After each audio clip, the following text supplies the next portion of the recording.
Yo, what's really going on?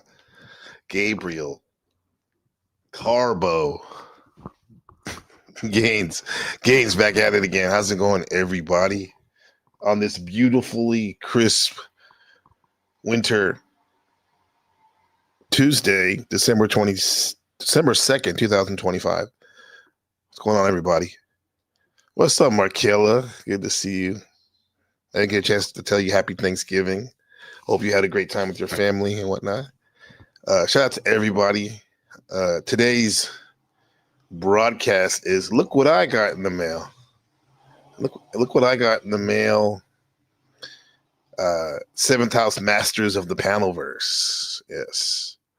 So look what I got in the mail.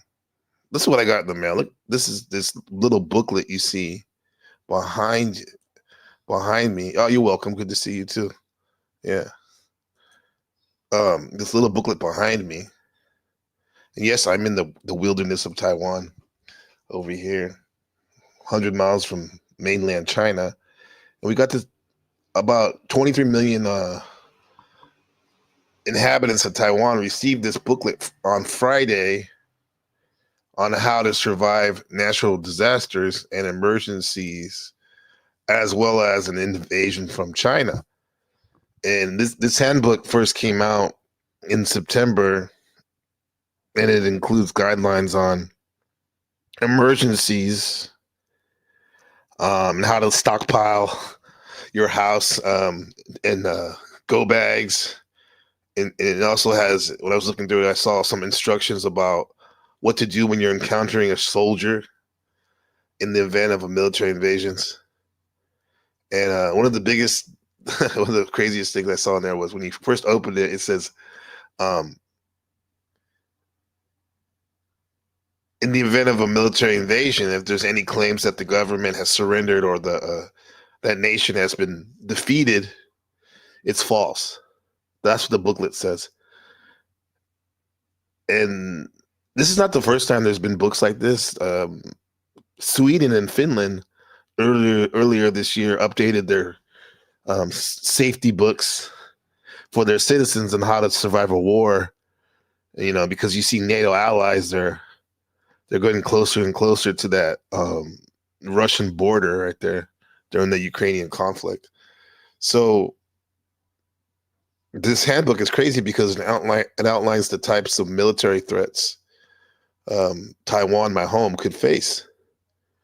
Some of the stuff it goes into is sabotage of like the undersea cables, going through the no-fly zones, which they already do already. Those Chinese CCP planes almost every day, taking out,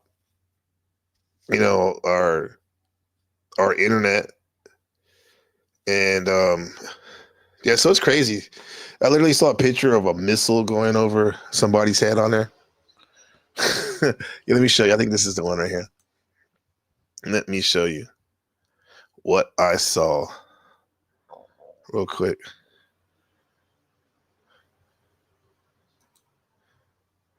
Yeah, check that out. That's wild, huh? You see on the right, page 18, there's like a soldier, and they see a soldier and they just go the other way, and it says, in Chinese, it says, do not take pictures if you see the ops. Run for cover. I'm like laughing, but I guess that's my nervousness a little bit. Yeah, how to duck and cover, how to talk to your children if there's missiles going on and whatnot. Yeah, this shit's crazy, man. But we've been knowing about this since 1949, basically, since the Chinese Civil War ended as a hot war, and the losers, Shanghai Shek and the KMT army government, came here to Taiwan and they settled. Right, they lost to Mao Zedong and the communists, and for 36 years there was a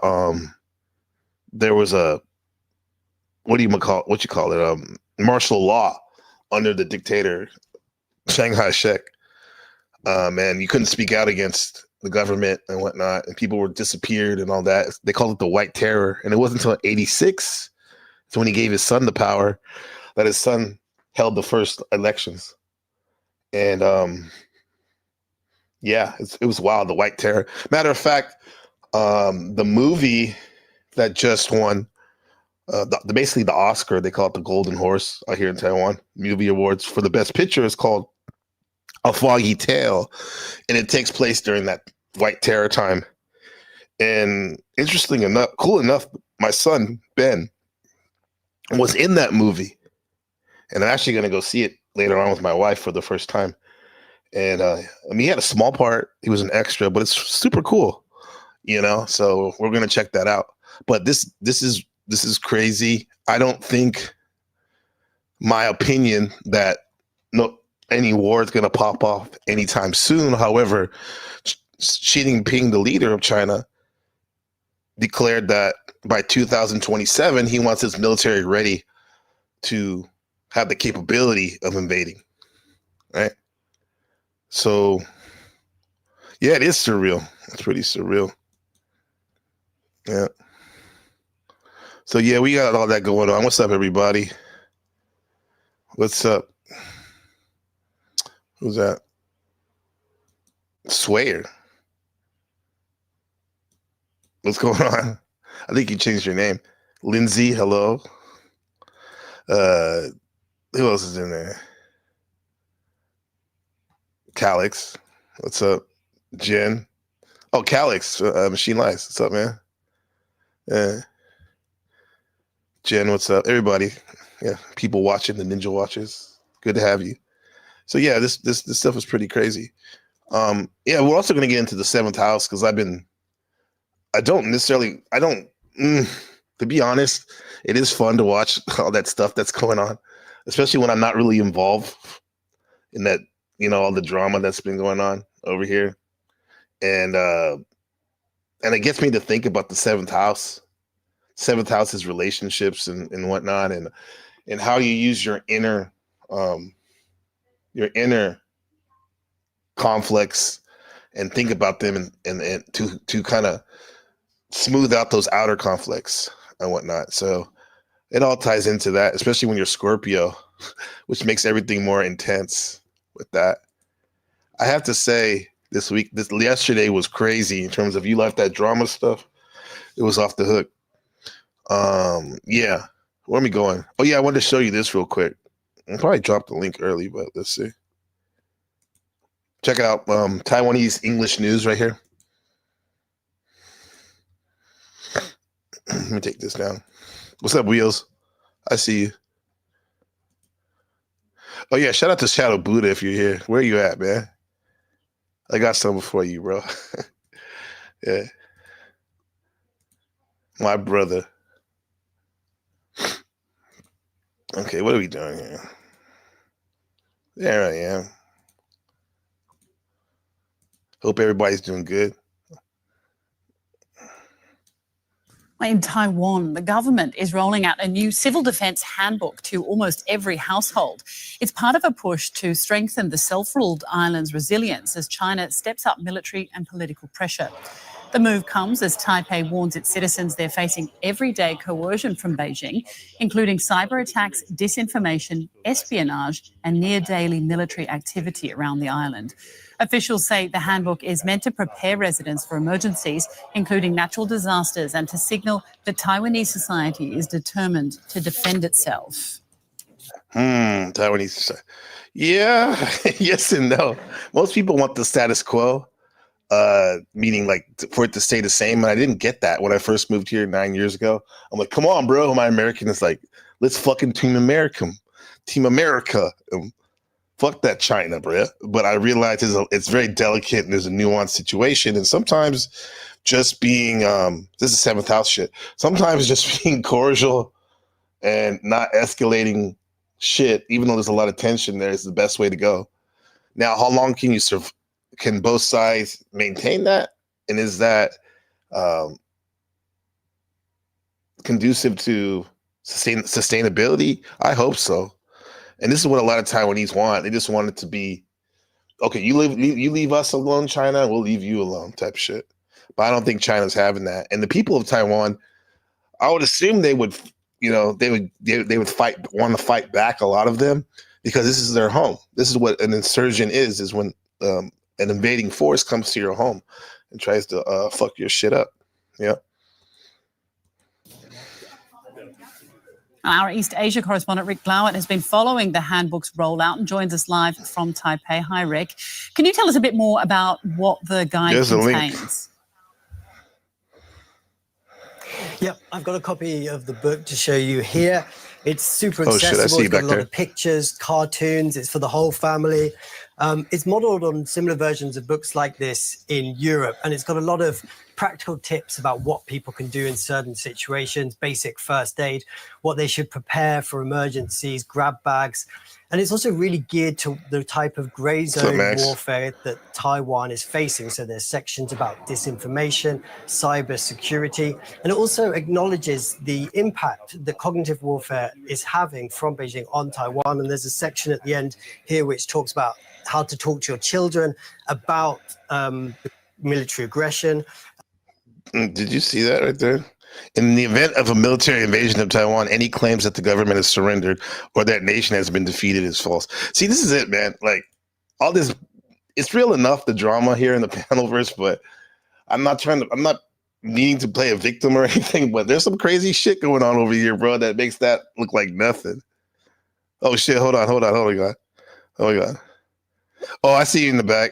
I see both of you guys. Whoa. Hey, Max, I gotta say, maybe you can drop down for a second, because there's somebody here that I appreciate you coming on, bro, but yeah. Let me, what the fuck? We'll see how this goes. I'm talking about warfare and shit, and then like, oh man, what's up, man? It's been a minute. It's been a while. Yeah, how are you doing? Are you feeling good? Bro, I'm talking about there's a fucking war about to come on. So you're not feeling good, right? It's a little bit rough. A little bit. As you guys say, my feelers are kind of out of whack for a second. I never started saying that until this damn internet taught it to me. I don't think I've ever heard anyone say feelers in the real world. It's pretty gay, I think, but no, but this shit's crazy, bro. Like, yeah, I mean, it's not that I dwell over it or anything, but it was weird to get this in the mail the other day. You know? Yeah. So, I mean, it sounds pretty serious. Yeah. Any thoughts? I mean, I would shit my pants. Yeah. I mean, so what do you have, like an exit strategy? No nuance thing. That's the plan. Get this shit taken care of, man. Especially in the next year, to really get that solidified, you know. But I don't think anything will happen, but you know, wishful thinking not going to save you if there's a missile going into your building or something, you know. But is that likely? I mean, I guess you don't know. You can't predict the future. No, I mean, it is. What's up, Jack? It is on paper. That's all they talk about in the Chinese media, only in their propaganda papers every day. Every day there's planes going over my head patrolling the island, Taiwanese. So it's a real thing. However, you never know. It's one of those things that's like, it probably won't happen, but if it does happen, it's gonna fuck everything up, and not just for me, but for you guys too, probably too, over there, more or less. Over here in Dallas. Hey, probably like in a roundabout way, because Taiwan is basically like a proxy for the U.S. You know, and if the U.S. gets involved, that's like a world war with, you know, China, U.S. Yeah. I think that the people, unfortunately, I think that they would welcome it. You think so? Why? I think people like war. Yeah. They have the military-industrial complex and all that. Yeah, man. I mean, it's like a big-ass moneymaker. I mean, it makes you feel cool, makes you feel tough. You sign up for it, you get thrown through it. I mean, you basically get remolded as a human. You know, they change the way that your entire brain functions. Yeah, especially if you survive it, right? Yeah, like it's like yeah, and that too. I mean, I'm sure.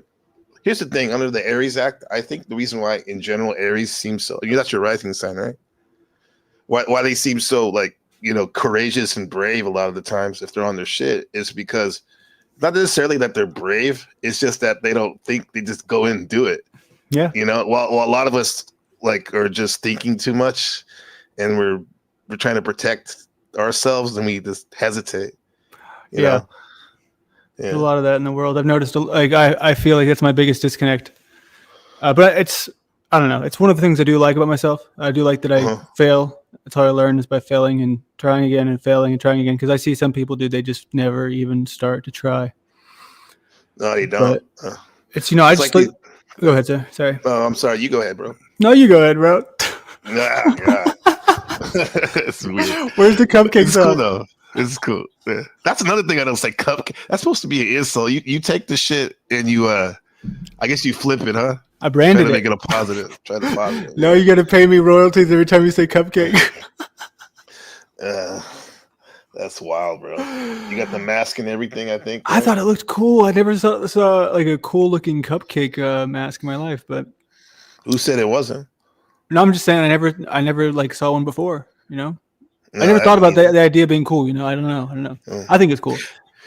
If anything inspired me, look at that. I think my avatar would be a good mask. Yeah, that'd be fucking scary. Yeah. That is like, I gotta start looking over there whenever I need to be like straightened up. Just like if I need to get put in check, just look over there. Be like, all right, yeah, no, now I know who I'm talking to. Stand up straight. Yeah, but he does have curlers in his hair, so that's kind of feb. Well, I guess it de-escalates the situation. It like, all right, well, it's not that intense. I remember the first time I saw that, I was like, oh man, what the hell did I walk into? Yeah, it's like the new age bafflement. It's a new version of the hood bafflement. The female and the masculine all in one. Yeah. Oh, it's like that transhumanist shit. Yeah. Yeah, man. That's like they try man becoming machine. I mean, remember when I did that episode? We started on that shit. Yeah. Yeah, and nobody wanted to talk about it but me. Yeah. I was getting all mad. I was like, what the hell, dude? Little did I know I would never have a topic again. But I mean, are you going to go back to that type of stuff? Because that was our bond in the beginning. It was you know what? I think that tomorrow is the beginning of something that I got to keep in the in the secret as far as right now, because it's like I don't want to jinx it, but if it goes away, I think it's going to go. Fingers crossed. Then we are in big success, happy business, and I don't know if I'm going to be streaming as much. So, but yeah. So I mean, ideally, yeah, I think that less is more, right? But I mean, I'm never going to say I'm not doing the drama again. I made that mistake already. But people do it horribly sometimes. We see some fumbles of the bag. Like last night was I don't even know. I wasn't even paying attention, and somehow all this stuff happened while I was just doing my own thing. And it's like, what? I'm banned from where? Who? Lindsay? What? Oh, you got banned? That's right, huh? Yeah, banned from 2 channels I never go to. But it's okay. If it makes them feel good, then that's fine. That's funny. That's crazy. I'm not banned here. Maybe it will be. I mean, maybe you never know. Like, but you're here now, right? Yeah. Yeah, and that's the thing when I was getting into the 7th house, because I've always been thinking about that shit. And my friend years ago, my sorcerer buddy in college, Jeff, he looked at my chart. He called me a 7th house master. I'm like, okay. He's like, all the planets you have, right? And then years later, I meet you. And then you start talking about the 7th house and how it does with Scorpio. I'm like, okay, I definitely need to look into this. And ever since then, bro, through all this shit that's been happening, even me and you, I've been diving into it, man. So like, when did you get into that? 7th house? Yeah. When did it click for you? I think it was when I learned about the houses, obviously you learn about the signs first, and you kind of take it bit by bit. Usually you go through the book and it tells you, A, B, C, D, E, F, G, like whatever your sun, moon, Mercury, and you learn what each one is, but it's, you kind of just skim through it. But then when I got to the houses, I was like, okay, so 7th is obviously primary for sun and Mercury. So like ego and then brain. And when I read it, and it was like, basically it was explaining how there is no me without the other, there is no me without you, whoever you is. Libra. Yeah. I couldn't help but just feel like that was the most true thing I ever heard. Like, I don't feel like I can find, if I was alone in a cell, which I've been there, there is no me. When it comes down to it, nothingness. Yeah, I heard. Actually, I was watching some of that your roast, right? And I heard this guy. Let me see. This guy say something about me. You were. I don't know who that guy was. The guy sitting in his car. Like, Who? The guy. He kind of looked like gay or something. he looked like Freddie Mercury, kind of. In his car? Whose car? You're reviewing him. Yeah. The We Are Awake. That's who that is. Yeah. Okay. He was like, and yeah, that guy. Yeah, and then this guy right here said something about him, and he referred to him as like I'm like him. This guy. Shadow right Buddha. Sorry if you don't like it. I'm biased. Not my problem. I'm not the police. Not my deal. Shadow Buddha. I am not trying to be an objective, unbiased arbiter of right and wrong here. Love that guy. That guy. Huge that fan. Guy right there. That guy, the non-arbiter of truth, as he says right there. Like he was saying that like, this guy's like NPC. He's into that nothingness stuff. I'm like, okay. I mean, at first I'm like, what? Talking shit. But I'm like, actually, yeah, I don't really. I think the nothingness, non-duality shit kind of makes sense in the sense that, like you said like when you get down to it, there's really nothing there. And I don't mean to be a doomer about it, and that's okay, actually, right?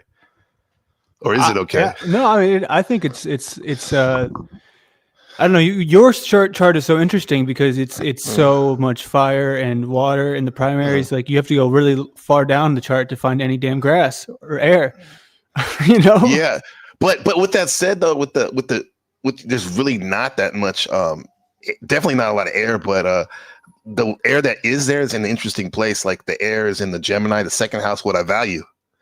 This is why I like. Which I planet like all is that. it? Does it start? Where's your first air? Your airdrop? It's a Gemini. Okay. That's why Like Google Gemini?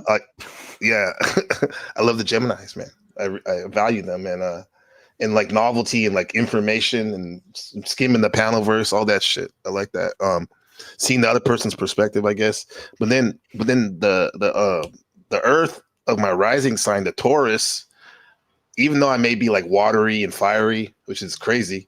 I think you mentioned that on a thing about me before, which is wild. It's true, very extreme. However, I think a lot of times people first see that groundedness of Taurus, and people like, hey, Gabriel's easy to talk to. You know, he's chill until he isn't. That's when it gets you. Yeah, there you go. Yeah. I better watch out. Yeah. Yeah, I see you in the back. I see you in the back, Jack. But it's Jack. It's Jack. Let me. I'll drop the link in a sec, and I don't know in a bit. But I'll just talk to him if you don't mind. I mean, yeah, it's up to you, dude. I appreciate you coming up in a second. Actually, I'm gonna erase the link right now for a minute. You're getting special treatment, I guess, today. I just know it's gonna happen, bro. Like it's gonna. I'm not saying Jack's going to do this, but someone's going to follow Jack, and it's going to be a panel of 10 people. I don't mind the big panels, but not when they're like acting like everyone's acting like crazy and shit. I mean, I haven't looked at the chat. What's the chat like right now? Give me a status. Shit. I mean, I don't know if you like this or you don't like this, but actually nobody's saying any bad shit about you. Fuck yeah. There we go. All right, I'll take it. But Shadow Buddha's not here though, so no. That's my brother. But you know what it is? It's like the seventh house shit, bro. Like we spoke about a long time ago, which is what's interesting how your relationship with Moose, which is good for it's good that you guys are so tight. Because like Shadow Buddha, like I was telling you, I hope you get your partner, no homo type shit, right? With you, because we start to shine when we get some that war buddy, that buddy that sometimes has our backs more than themselves sometimes, which is crazy to have someone on your corner like that when you start to shine. Yeah, man. And it's it's been a great journey with him, right? With Moose. I feel like it's been a very cool experience, and I am still holding my tongue until the cows come home, because who knows what the future will bring. But I feel as though we almost had our conflict, and we just handled it in a very specific way that was very mild, and it was just sort of based off of trauma from other people. Mm-hmm. And from what I understand, he got like a ton of messages this morning trying to sort of poison the well after last night. And there we were still in the StreamYard, working on stuff. So yeah, it's a vibe, right? It's that Aries rising. Yeah, it is a lot of fire. What is he? Same? He's Leo, right? We both have. He's Leo's son, but he's Cancer Mercury, so that's why he's not like look at me, Leo. But he still needs it. But you can't really tell when you first meet him, so you have to remind yourself, like, okay, Moose needs a little bit of love and recognition. We love your songs, Moose. We think you're awesome. You're amazing, but you are awesome. But you got to remember to say it. Yeah. No, I know, dude. My best friend from Buddha's my best friend now, but like since high school, we're Brian the Leo. I know that how I'm basically the hype man. But the role has reversed over the years where it was like that.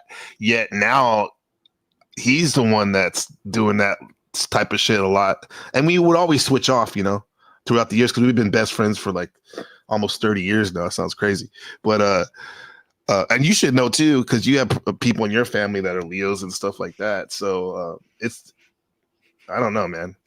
Do you feel like you need recognition because that's one thing I don't know if I feel in the right way. I realized this recently. I would much rather inspire than be like shown admiration. Yes, I love that. However, you said Scorpio, right? But one of my favorite position right now, astrological position, is Mars and Leo. Right? Oh, dude, I love Mars doggy style. I think, yeah, but it would be doggy style, huh? Mars, like what do they call it? Dog fuck, when you pull the head back. What the fuck? Or bite the neck or something, like a dog. Dude, I'm so PG, dude. You don't even want to know. I know you are. It's funny. You gotta start squirming and shit. I'm like, I don't know what it is, man. I'll tell you what it is. It's the Venus Libra, because I think Moose is the same way. Oh yeah. You guys don't talk about that shit really that much. It's just it's like such a private thing for me. It's like I could never imagine, It is for me too, but when I do talk about it, it's ridiculous. You know what? I have Venus. Scorpio? Yeah. Oh god, dude. Get me out of here. Oh yeah, I mean, don't worry, you're not a woman, so it's all good. Hey man, don't assume, dude. This day and age, man, with the post-humanism, we never know. Maybe with you, but you're right. Yeah, you're right. No, but with the Mars and Leo, bro, like your question about do I need the recognition? Oh, yeah. With that, yes, but it's not necessarily me. It's what I do. Fueled by what it's fueling what I do needs to be recognized. Like whereas just a straight Leo archetype would be, no, look at me, I'm the rock star. I'm the rock star. Look at me type shit. Whereas Mars and Leo is, look at how I stream. Look at how I play basketball, because I was a big time, athlete back in the day, and it's in that, and it wasn't necessarily like I wanted awards, but I wanted you to see how hard I played and like my skills. More than anything. I feel that like the sweat of your brow. Yeah. Right. Yeah. I can do that. Yeah. What do you have? Where else do you have? What do you have Mars in? Virgo. So it's very like, it's like, so yeah, I show assertiveness through perfectionism. That's why I'm always like, we can do it fucking better. Come on, people. That's not good enough. Let's do it better. It's like this. It's like come on, guys. We can do it better. It does sound like a coach, a positive coach. It's weird. It's like positive, but then again, it has the Virgo hypercritical too. Yeah, sometimes. so it doesn't come across as that positive at all, because it's like great, but what I would have done differently, and it's you. Okay, have you seen the movie Whiplash? Yes. Okay, so the last scene. Yes. When it's like he finally gets that one moment and they just make eye contact, and it's like that. It's the only time the whole time they know each other that it feels like he fucking did a good job. That's and crazy. That shit's hit me so hard. I was like, oh my god. Yeah. But that's so true. I feel like that's the. Sorry, go ahead. No, you feel like that's the what? That's just the only. I don't know. The way I sort of look at it is like, that's the goal. Is one day it'll be so fucking good, nobody will even need to say anything. It'll just whatever it is. What's up, Joe? Will be so intrinsically valuable and perfect. But until then, it's never satisfied. That's insatiable. An insatiable way of being. Like it's like the dog can be annoying here in the house. The dogs and I mean they're just being them, because sometimes how they can't, for whatever reason, they're so anxious they can't settle down. You ever seen a dog in a house where it's just pacing around? Yeah. I feel like that too sometimes in terms of like happiness. It's like I look at my life now, it is, and there's a lot of things to be happy for, and I'm very grateful and have gratitude. However, it's like it's never enough. It's I'm like kind of looking compact, at the bad right? things. Like where you live, it's kind of like that tight. That Yeah, part of very the world, compact. It's dense. yeah, dense. That's the word. Yeah. Yeah. I was thinking about that. How much I would be like frustrated with it, because that's the best thing I've done in the last 2 months is finding all this empty space to run around, and like it's like a giant playground for me, and no one, and some homeless people who are shitting and sleeping. But no, it's like it is true, and then it inspired me to repost my when I was dealing with the homeless and my documentaries about like activism. I mean, I wasn't necessarily activist, but I was interviewing them and talking to them and all the homeless people. But in your turn, it's like the best of both worlds when you do explore because you're out and about. But I noticed it's almost like a what's that word? A liminal space. yeah, It seems like there's no one around ever.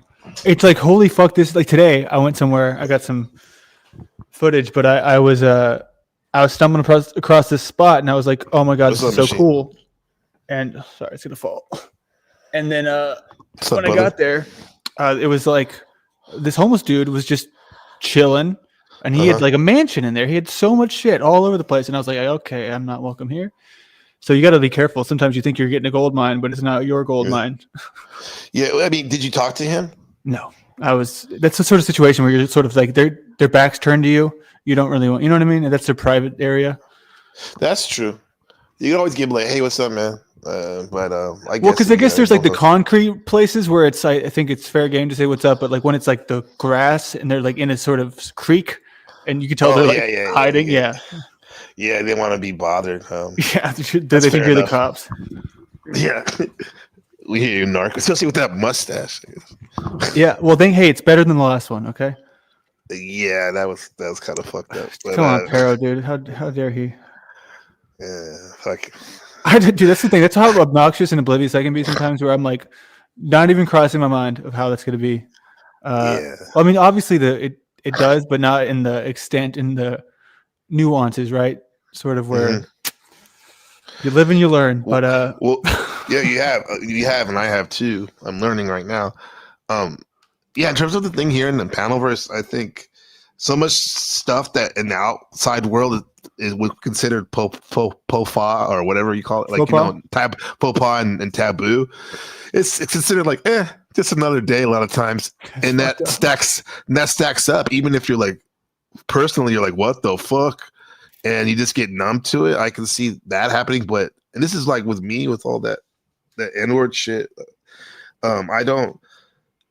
I know that race is a kind of like, it is a made up concept in the sense like in the 1800s, a group of European dudes wanted to set that standard and all that.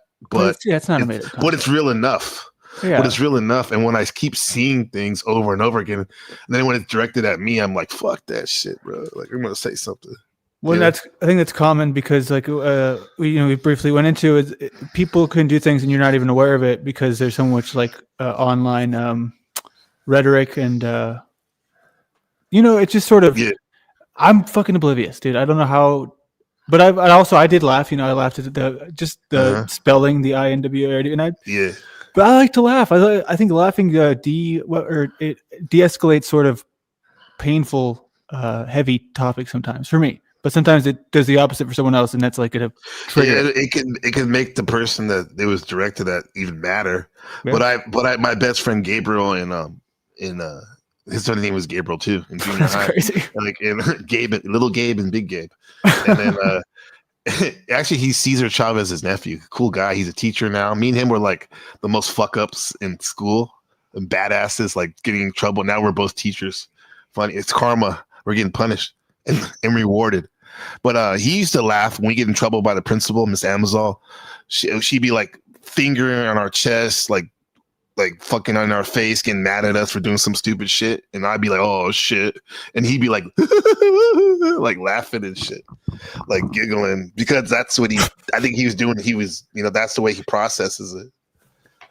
Laughter's great, man. If I'm operating in laughter, that means I'm not whining. So I'd prefer that anytime. Yeah. Because I don't like to whine. I whine more often than I recognize in the moment. Yeah. It's easy to feel like I'm just saying something that's like, yeah, I'm getting to the point. Yeah. But it mostly comes across as like bitching. So I got to be like able to recognize that. Complaining and stuff like that. Yeah. Yeah.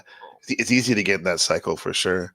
Like, I do my complaining for the most part, not always, but privately, and but yeah, when you do it on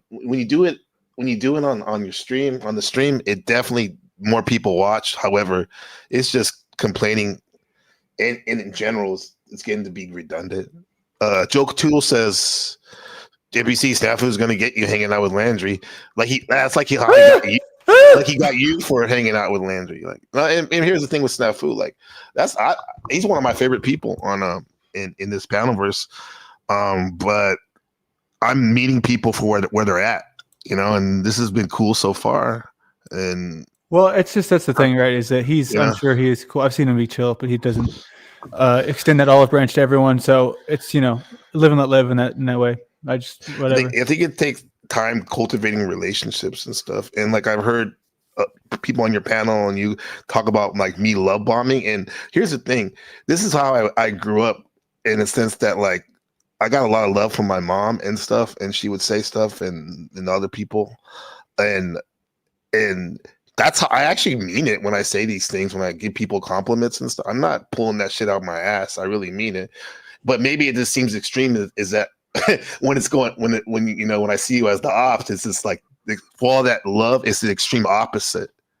Very extreme. Well, it's not just you, it's so many people online, and it's such a crazy thing because it's like people bond over their mutual hatred of others so often. Yeah, that's what's happening right now. It seems like people that would never haven't talked to each other in a while are talking and shit. Yeah, I mean, we're talking right now organically, but there are definitely people that don't like you that don't like me too right now. So it's like I guess I didn't really think about that. I'm not really thinking about it too much though. But I am. Now I'm trying to be like, yeah. Don't give him the thing. I just want to say, everyone's banned permanently for $1,000 bond. Everyone's banned. Yeah, they got to pay everyone $1,000 to get back in. Oh shit! Including you. Somebody would, maybe Mike 23 or something like that. What up, Shadow Buddha? This is for you, brother. Glad to see you, Shadow Buddha. You got under somebody's skin the other day. You had to make a whole video about a glorified chatter. Shadow Buddha. Sorry if you don't like it. I'm biased. Not my problem. I'm not the police. It's not my deal. Shadow Buddha. I am not trying to be an objective, unbiased arbiter of right and wrong here. Do you think that matters? Like, that's weird. Like to. But here's the thing with him, though, is he is trying to do that, though. So when he says that, that's the thing, and that's where I will.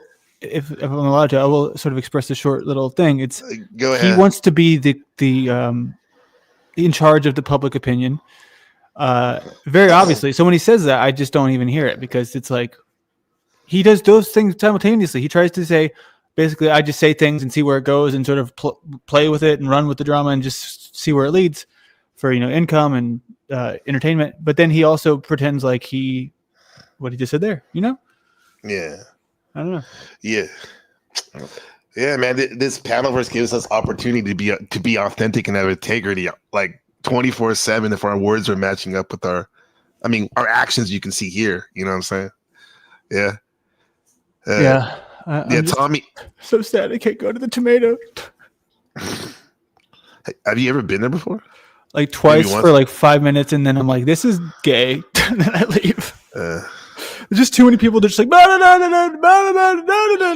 uglier than you. No, I'm uglier than you. Yeah. I'm not a debate dude in a sense, so I never really. I can kind of see why some people like it, but it's not just me because I can barely slap box digitally. Like you see, I hit people hard. I play rough, so I don't. Basically, just throw the thing in the damn casket. Say, all right, we're just go ahead and take out the trash. Yeah, I can't ribbing and all that, but like I don't know debates. Do you see yourself ever doing a debate or anything, or have you? No, and I hate them. I hate debates, and I hate 10 people debates. They don't make any sense. It's not the way I've said this many times. Like if you're at a dinner table, there's going to be someone to your left, someone to your right, and someone in front of you. There's going to be a natural flow of conversations where you can only be limited to those people. 10 people on a panel, it's all just like, and there's just like the one or two people who are just dominating, and then the one guy who never gets in, and then the people who they can't get in, so they just have to snafu their way in, where they're just like, all right, bulldoze, boom.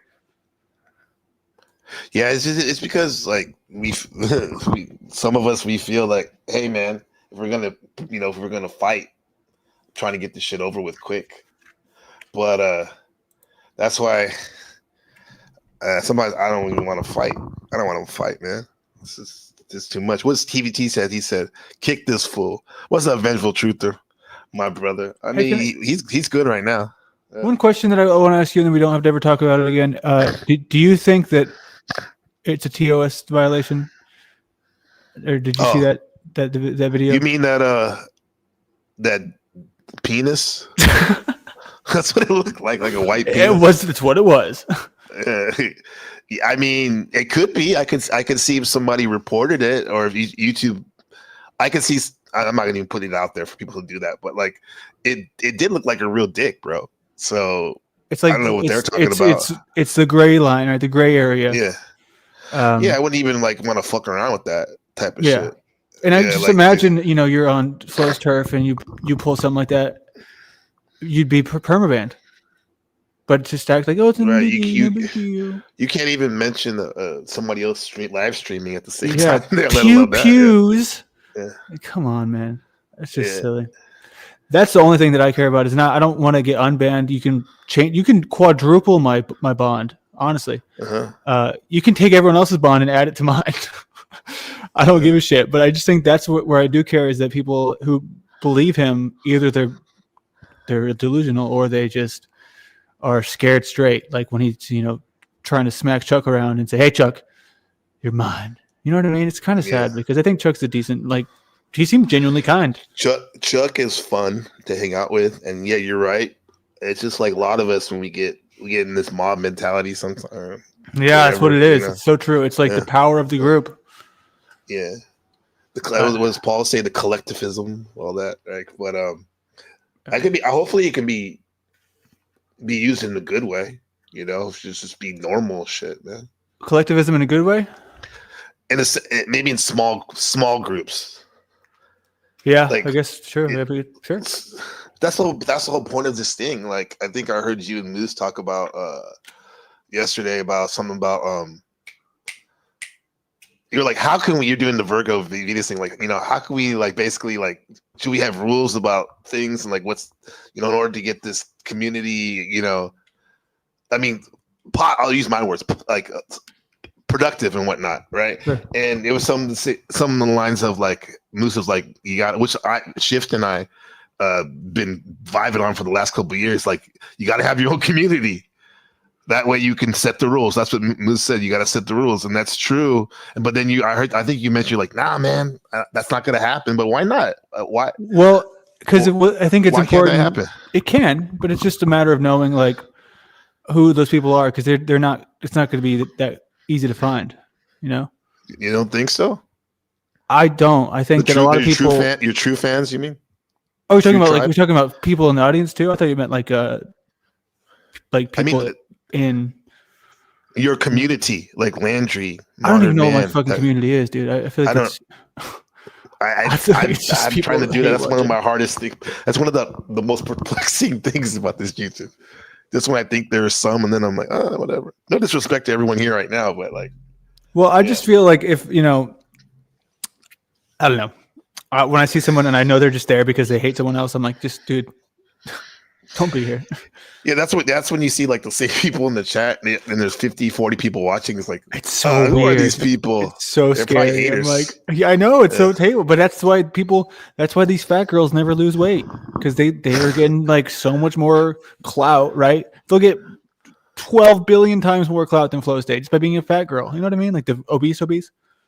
What do you? How do you mean that metaphor? Can you break so I'm saying like that. Yesterday I noticed when I was going to going to bed that Flow State was wrapping up, and he was saying something about, I'm doing carry out clout. Come get your clout. And he's just like spamming his own chat, just like saying, where am I sending the chat to? Who wants my OTW wants some clout? It's like it's a currency. But these fat women, they exist in this place of being grotesque, and they get a million times more clout than people like that. You know what I mean? And so they just stay fat. Yeah. I see. I'll use it as like literally fat girl shit. Like where back in the day, in the 80s, like when I was a kid, I used to see bumper stickers on people's car that said "No fat chicks allowed." That used to be an unspoken rule. Right. And now, like you see a fat chick's DMs on Instagram or whatever, or if she's older, a boomer, like on Facebook, there's hella thirsty ass niggas and shit, like all up on that. There's a lot of thirsty, and they're not gonna lose weight, right? Because like you said, like it's like, hey, I'm already getting the clout, aka the D, right? Like, yeah, right. So you're saying, but it's the men, right, that are perpetuating that type of shit, right? The thirsty men. Yeah, man. And men that's the thing with my name, where I think it's actually pretty good. It's in the SEO, and it's one of the main things. If you look at like keywords that are high potential for trending, always trending, it's all like motivation, men's growth, men are lost. Like what the hell happened to men? That's like the current scenario. Yeah, I've seen that. I thought of your channel the other day. I saw something about the lost men of our society or something. But, oh shit, yeah, I see. Because a lot of us are lost and trying to find something. Fuck yeah, on their manhood, I guess. Right? Shadow Buddha says, for example, many debate bros from the debate sector come over to T-Mail's channel to generally learn ancient philosophy, not just troll or hate. Yeah. Lindsay. Okay, what Lindsay, sir? Okay, Lindsay. That shit, I saw Lindsay and Snow over there. That shit was kind of funny. Dude, that was like the trashiest I've ever seen the Panelverse. No, you stupid bitch. And then Cynthia jumps in. No, you're so skinny. No, you're so fat. I was like, what the hell am I like doing here? I was like, how did someone? Because they fucking. That's the funniest thing, and I keep talking about it, but where he I know it's hard not to, huh? Well, just because it's so funny. It's so funny to me because I mean, unbeknownst to me, I got put on the ban list, and then the whatever dollar amount, and then I get a text like, "Hey, Lindsay wants to bond you out." I'm like, "Bond me out of what?" You know what I mean? Like, what are you talking about? So he's like blocking me while sort of trying to bait me in there. I'm like, make up your mind. You know what I mean? And then she's like, well, if you say that it was a lie that I hit on you, then I will pay your bond. It's like, why would I say that was a lie? It was the damn truth. It's just a whole spectacle, right? A whole bunch of do you think you're ever going to walk away from it? Can you? In a sense, by like just staying in your lane, your channel, and going to only people that support you? Well, I mean, I'm never going to even know who those people are. I think it's about a matter of quality over quantity. Less is more. Yeah, exactly. It hits harder when you do stream. Yeah, I would think. Well, that's why I really like Jeff's show. Like, I don't feel like I need to stream because he's live. I can jump on there and I can sort of chit chat and. So you do the Uncle Paulie there. What do you? No, I don't go for that long, dude. No. I mean, like, because I noticed like Paul will do his show, but then he has these other shows. Like sometimes he comes over here. He's like, I never go to the Panelverse. Yeah. So, yeah, man. Like I like Machine Lies. Like that's basically the only channel I go on now when I do go, and that's rare. You should see what that place is like for me. It's like the most anti-Landry people of them all. You think so? I tried to rejoin the Discord today, dude. Yeah, you should look at if you're in the Discord still. You should look at some of the threads. I tried to re-enter, and it was just like not gonna happen. That's my. I mean, Chad Boo's been day one, but he's my day Panelverse one. Machine, we've always been cool, but it's just with Machine. It's like me. Well, it's kind of like acknowledgement in a sense of real recognizers real. I think that's maybe the genesis of maybe your thing with him or whatever, or his thing with you was I think you said like, oh, let me bring it up. Yeah, fuck it. Like you're like, I tried listening to him, but it wasn't my thing. So I don't know. You're being honest, I guess, if that's the case. But yeah, I don't know. It just doesn't click. Yeah, and a lot of the people there, well, because he's right about things, but they get too caught up in it. He's absolutely right about it. They're wrong about things too, but they don't. Nobody's ever questioning like the things that they're wrong about. If that makes sense. So then I'm like, well, why am I going to take you seriously if you are right about this stuff when you're wrong about the one that involves me? You know. But that's the thing though. Like for example, there's this thing. Like I'm not actually an actor. Like you don't have your SIG card, right? Yeah. But with that said, like when it comes to calling people actors, my thing is like we're in a sense almost everyone's an actor because, like we went to bring it back to earlier. What is the self? There might not even be a true self there. So this thing we think we are, it's not even It's not even real. But I guess he's talking about actor like in like government stuff like that. I don't know what he's talking about. Yeah. But it doesn't matter. Yeah, I respect the homie for. I respect the homie. He makes me like, laugh. Yeah, he makes me laugh all the time when he's trying to be funny, and then but I learn a lot of cool stuff from him too. I like Machine, and we'll keep it at that. He's the homie, and what were they gonna say? Fuck it. Let me show you this real quick. I brought this up real quick. This thing about I don't have the cool. No, I'm not gonna self-deprecate. This is my AI I use right now. This is my AI right here. Look at this. What do you think? This take on it. I said, tell us how learning about the 7th house Scorpio can help us be good people and evolve our consciousness. Just real quick. So it says learning about your 7th house in Scorpio can help you to become a better person and evolve your consciousness. And here we go. By using the intensity of your relationships. So the intensity would be the Scorpio, right? That's what Scorpio represents, intensity in this dynamic right here, right? When you say sure. 7th house Scorpio, of your relationships, and that's relationships is the 7th house. As a catalyst, as a jump off point for deep introspective Scorpio, deep introspective, emotional honesty and profound personal transformation. This placement challenges you to confront your inner world and develop self-awareness through your interactions with others.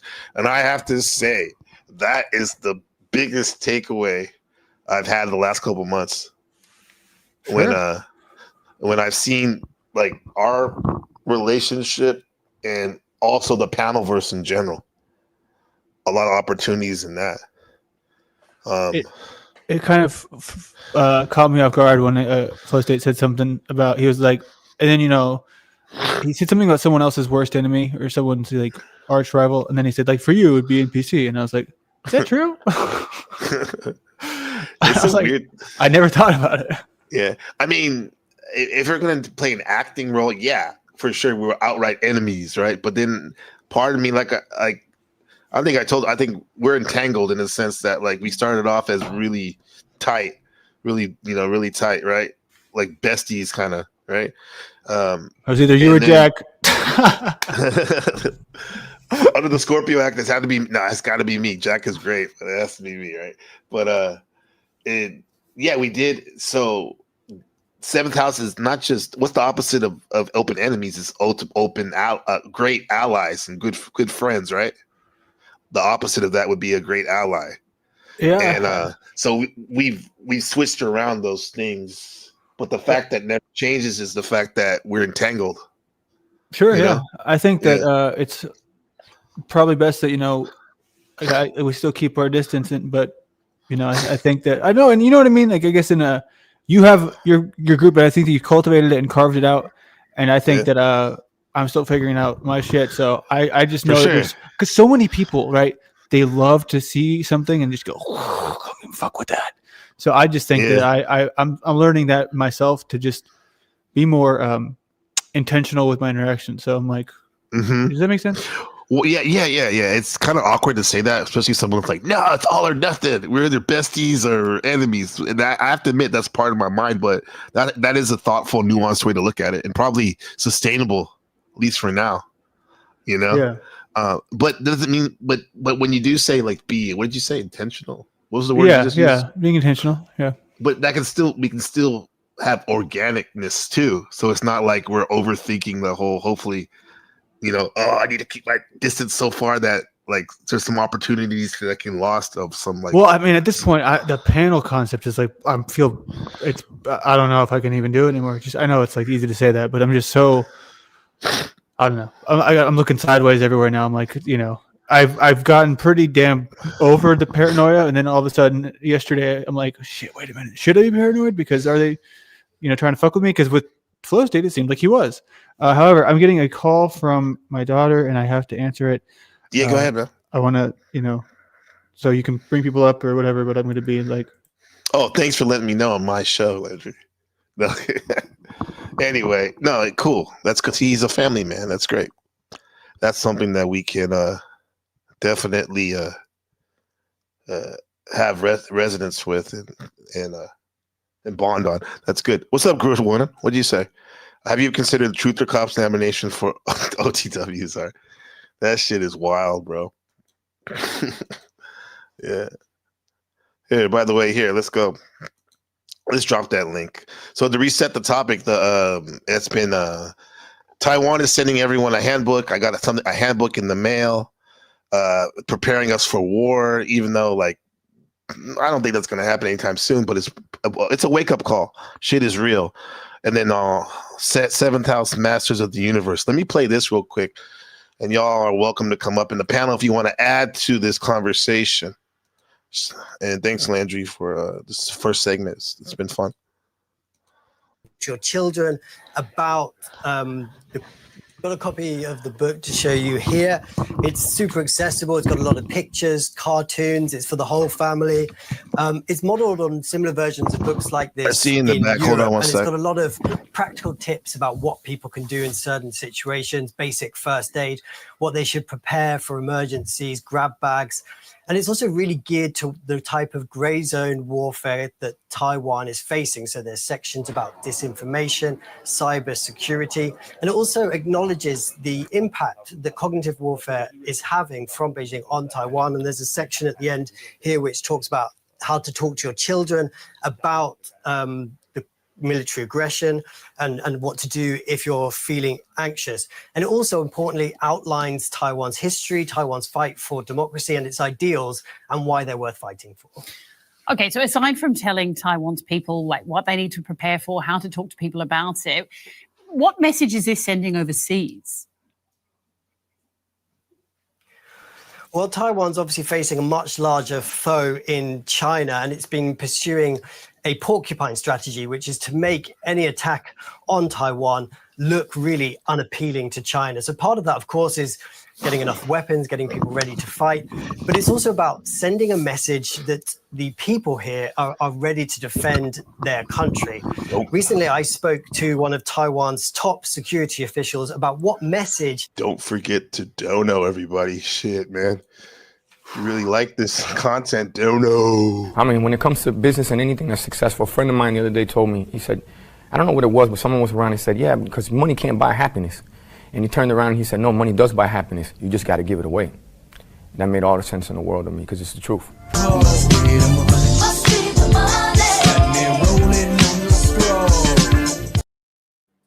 See, that's even a flow state influence by just the last part. The first part of that video is just like, yeah, okay, that's a nice little way to positive way to talk about getting money. Then I got to have the flashy Deion Sanders. Hold on, flow state doesn't talk about positive ways to get money. He talks about you get money. It's not a question. Just getting money, huh? What's up, Truther Cop and Joe Cool? What's up, Truther? What you got for him? What's really going on, man? What's going on? You see that article I sent you? What was it? I hope you looked at it because I don't even think I read the whole thing. Gabe. No, I didn't. Let me look it up right now. You're looking at email. Something about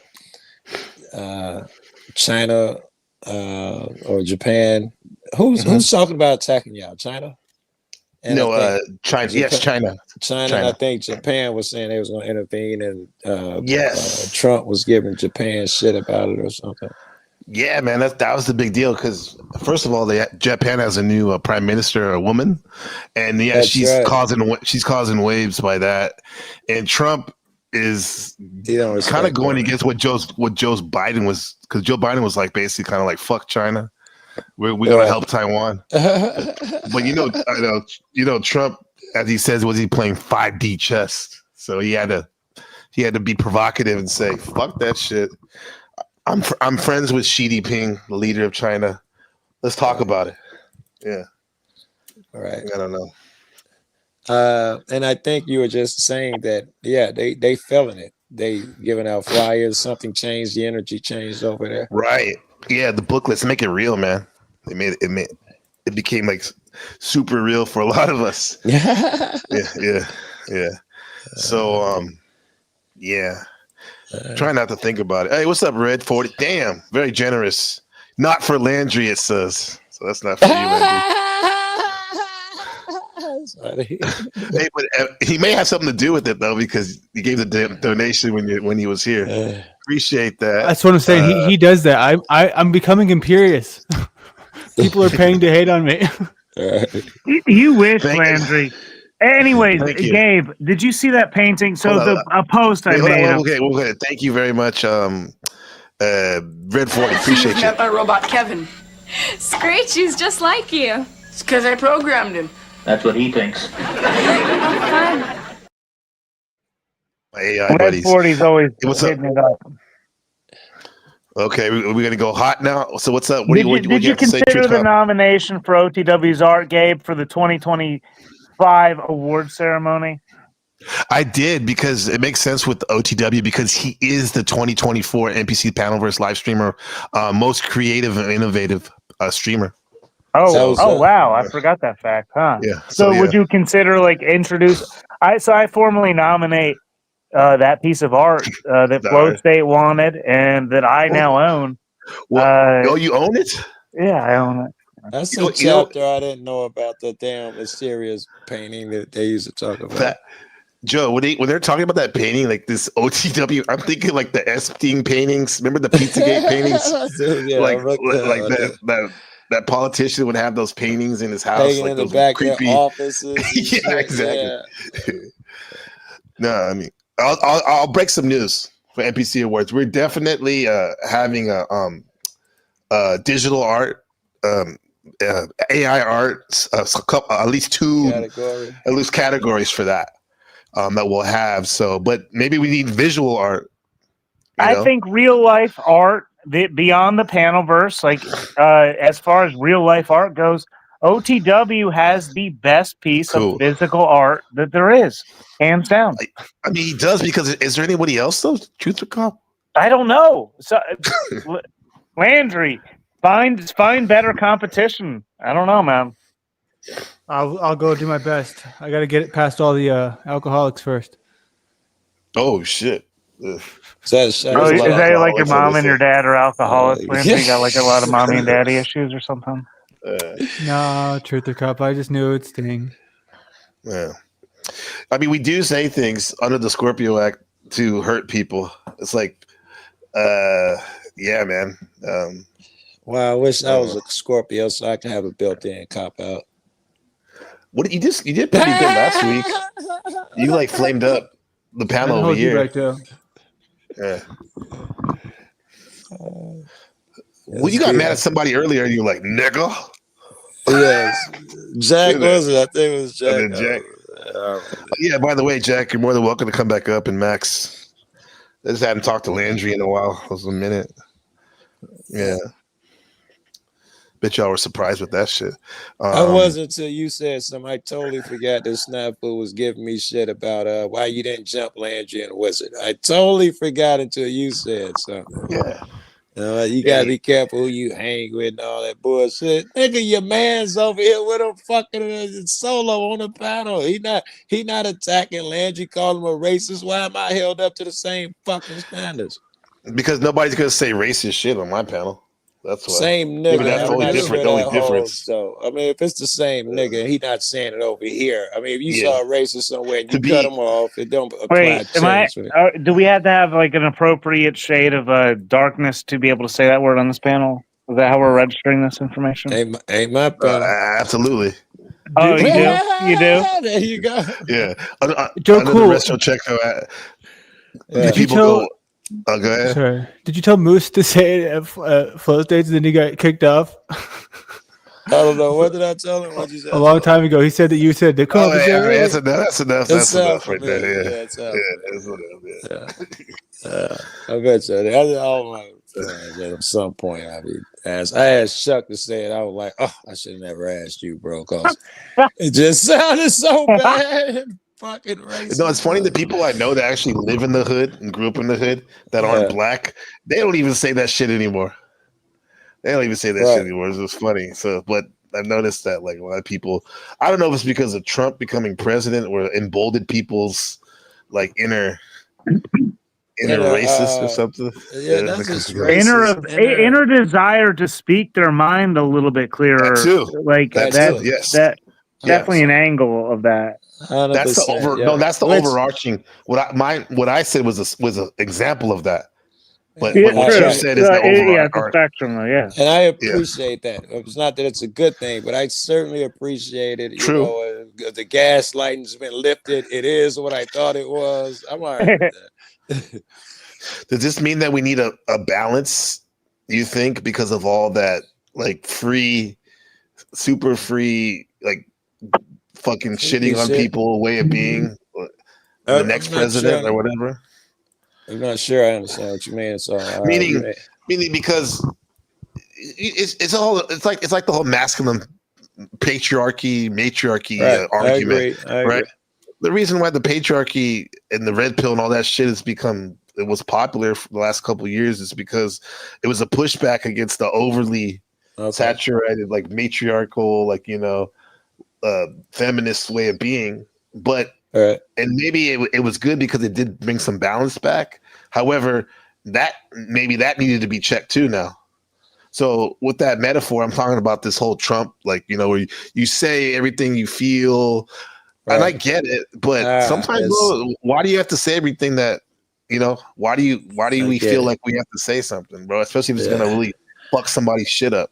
I'd take it a little further, right? I'd take it further. You're being kind. When it comes to some professionals, Trump being one of them, it is innate hatred that he really does not like, in my opinion, people who are outside of that thing that Truth Cop just set up. If you ain't for white America going back to the olden days and blah, blah, he don't like you, man. Today, he going after some Somalian motherfuckers. He say kicking out all third world countries. Now he going after Somalians, fucking go after the Muslims, fucking Chinese sometime. He don't care if you're an American. You on the menu with that dude. He don't. He's divisive, man. Right, but do you think he was always like that? Or it doesn't matter if he was always like that or not. But I think it was he's emboldened to do that even more because his supporters are really about that shit. Huh? Yes, because you see him with the rappers, with the black models back in the day. Yes, and in a lot of ways, he was a hero in the black community. Yeah, in some ways, to people who weren't paying attention, I chalk it up to him being an egomaniac. So of course he wants to be around any celebrity and look good. That is all egomaniacs want to do, is look good. But then when you look into his personal life, which I didn't do until he started running for president, I was backing him, me and my brother. So I started looking into all the articles and all that bullshit, and found out, you know, that about the college and about the lawsuits, the racial lawsuits, and his business shit, and all the bankruptcies, and they just got so much shit. The way he got started was he had lied and told someone that he was a billionaire, and he pretended to be someone when he called Forbes or whatever, and they put him on a list when it was him who called and pretended to be calling somebody else. A bunch of nonsense, man. He seemed so dishonest, and now he's proving that shit out. Yeah, he's all over the place. I mean, yeah, it's just he's crazy. the worst. I mean, listen, the day he blew up, not today. Well, maybe today, yesterday. He blew up another boat, but it came out that the first of all, just blowing up boats, and I hope this ain't too far off topic or whatever the fuck we doing up here. Blowing up boats of what he is saying are drug dealers. They're carrying drugs into international waters. I'll give the most craziest language you can come up with. It's still murder, either way you look at it, in my opinion. But the way he skirts it with law is just saying we're at war with them, so we get to kill them. These are wartime rules. So first of all, we are not at war with Venezuela. You're making that shit up. But it comes out yesterday that even after they blew up the first boat, 2 or 3 people were in the water, and Pete Hegseth gave the order to kill them. Damn. Even under wartime rules, you can't kill a survivor of the enemy if they're in the water. That's murder under any set of rules. This is the shit that this nigga's on. So they're setting precedents to like violate the. That's why this shit is real in the sense that, to bring it back to the topic of the show, who's to say that some stupid Chinese CCP troop would do the same thing to a civilian here? Of course. Of course, they're going to be emboldened now, right? Yeah, that's the danger. That's the real danger. And all it takes is 1 or 2 idiots who Trump heads, or believe the smoke. That's not some official who sets the narrative, and it sets off a fucking firestorm. They back their guy. he give him whatever version what happened. Ah, them crazy fucks attacked me. Taiwanese fucks attacked me. Right. This is why, like, I don't even really get into the politics. My wife does enough for both of us. Right. Because I'm more into like the things my circle of influence, like what into that type of stuff. But it is something to be mindful of. Landry, what's up, man? What are you looking at? I saw you on that screen. Is something about to pop off or what? No, I don't pop off. I'm very calm and in control, and totally nothing. Yeah, it's open, Lindsay. You're more than welcome to come up. My thing is, Landry, the way you you look at that Lindsay's screen, up here, dude. Okay. Well, I was just reading the chat. We'll I was reading the chat. That's all. But the way he looks at it, it's like I just came to me like he's Cypher reading the Matrix code. Well, no, because I was realizing what I realized was I realized I look crazy because I'm the only one on screen and I'm like making a scrunched brow. So then in the moment when I realized that I looked crazy, I was like, I can't just go black now. I gotta like fade into it. So I had to like kind of settle and pretend I wasn't being, you know what I mean? And that would have worked unless I wouldn't have said nothing. Yeah, fuck, dude. I certainly did notice. Wait, go back. Wait, turn the camera back on. Let's see you. Let's see you hunched over with Cypher looking at the kid. Like, no, you didn't look like that. Great posture. I was more like this. You look like a fucking young. Yeah, like what the fuck? Okay. Now you. I was like, I can't believe fucking Lindsay saying that shit, man. Landry, you're just here to start drama. What he said. I was in the chat talking about you guys are speaking up a made up language agreed upon between you two. Virgos and Scorpios do not exist. I was in there. The funny thing is, Joe could probably be like the best astrologer if he fucking took some time to take it seriously. Asset, Joe Cool. What's up, Linzilla? It's been a minute. How you been? Rawr. Rawr, huh? How's it going? I'm definitely not here to do drama. If there's something you want to talk about later with me, person to person, Landry, we can. I just thought the topic here was interesting. What am I going to talk to you about? Herbivores. Well, maybe we have nothing to talk about then. Sure. You mentioned me said, twice. Lindsay, get up here. Yeah. You gonna tell well, because, dude, okay, what the hell? Like last night, I mean, here's the thing. Wait, hold on. Take a breath. Take a breath. This is NPC's room. This is Gabe's room. He does not want drama on here. He's said so many times. He has a different topic. If you want to talk to me about our personal, whatever, I'll be more than glad to talk to you about it on a different channel. Okay. Thank you, Lindsay, for saying that. Okay, under the Tommy Act, I'll be like, but Lindsay, I'm right here. I don't need somebody talk. Damn, there's 2 people watching now? What the fuck? We're from like 30 people to 2. Are you serious? Lindsay scared him away. Holy shit. Damn. Well, let me get off. Dude, that's not, hold on. Excuse respectfully. That's not a top priority, so it's okay. Let's do an experiment. I'll be right back. Nobody before you do. Oh god, I want to see. Nigga, it says one person. People are fucking with this shit. What is this shit? How can there be one person when I know at least 2 of us have the YouTube app open right now? Right. Crazy. I got you on 2 phones. I got one for chat and I'm on one. So it's probably like 2 chains. 2 out of 3. Yeah. Wow, that's crazy. It does say 2. What the fuck? Yeah, I don't get that. Was that Gage doing the reverse on us? I think they can do that. I think someone is really trying to make you feel like this is going to be the end of this channel. All right, how about this, chat? If you give me $50, I'll get him out of here. Or if we can get it down to 0 viewers, bond me out. How many people are in chat? Let's see if we can get 4 people to type something in a chat. Type a 1 in chat. Now that's 5. That's 1. That's 5. Oh damn! It just popped a 9 on mine. 9? What the fuck? Yeah, it just popped a 9. You know what I've never seen? It's acting weird. I've never seen. It was Lindsay. It's 10. What's going up? You never seen what? I'm sorry to my constituents real quick. I'm having a good time at the moment, man. It's like, They're like, fuck Lance. 1, 2. We know 3 for sure. 4 for sure. Well, it's up to 11 there's like now, 1, so 2. Oh, Modern Man, yeah. 5. White So Chocolate Slave is even here? What the fuck? It was fuck? more than the 2 that they were showing. We know that for a fact. I don't know. I think it might be 2. What were you saying? You never seen? Oh, I've never seen. I just think it's funny. Some people are credit for it that you never see him say so and so is doing something really awesome. You know, it's not like he's just being really negative towards me. It's like that's just the way that they exist, right? There's always this sort of overarching negativity. But I think you should give NPC more money. Get them talking smack about you. Not NPC. What's his name? R40, R-Pole, whatever your name is. They got smoke for R-Pole. I just found out what pole means. That's a whole thing too. A gun?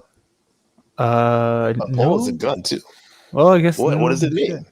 I already forgot. I learned, but then I unlearned. I'll bring this up. Fuck it. I never forgot when you said like months ago. You talked to R-Pole and his voice was very feminine. I haven't talked to him in a long time. When he said that shit, I'm like, you better not ever try to come with smoke. Hey, Lens, if you can hop up now, you got to do it. Because if it drop up down to 2, it will just make my come fucking back evening. up. Come back Please test the Truth theory or Cops back. and see if it drops to 2. Sorry. Landry's mom called me and I had to answer. Let's not do that.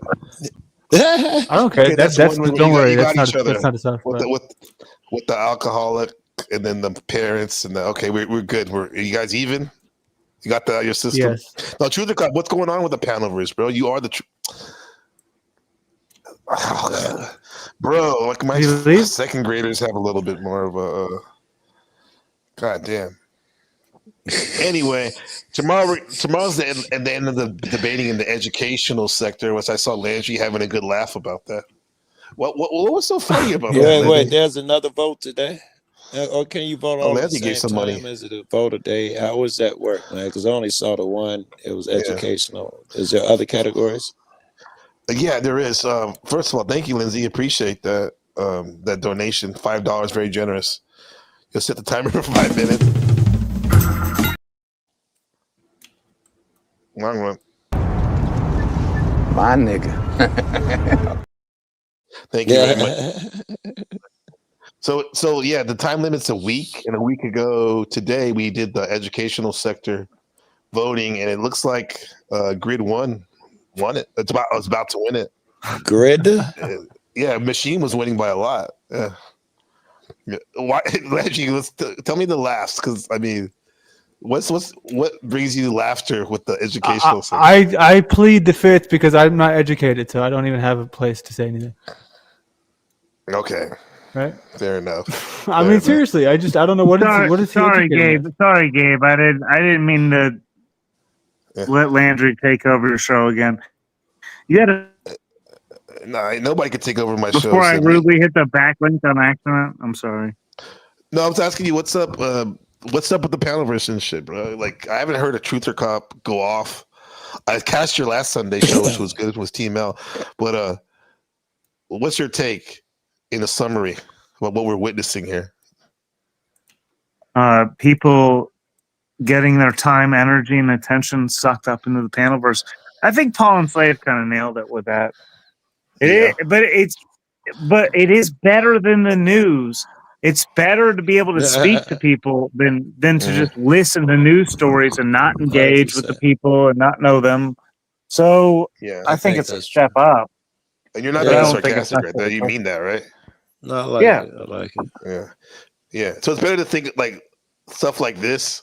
The Panelverse takes my mind off a missile coming up that could come over my head from China. Yeah. No, that was the actual book, huh? Yeah, that's the book, right? Look at that picture. What are they? I saw a cat or something. I don't know what I'm looking at. Well, that's the front of the book. Some guy running duck and cover. Board, some guy hiding, some guy on the table, and some guy. Oh, people with guns running. Okay. That's the ops. If you see I don't know what to do, run away. Don't film them. That is heavy, man. Don't film our troops either, because you don't want to give away positions, I guess, right? Have you ever has they ever put out a pamphlet like this, or just no?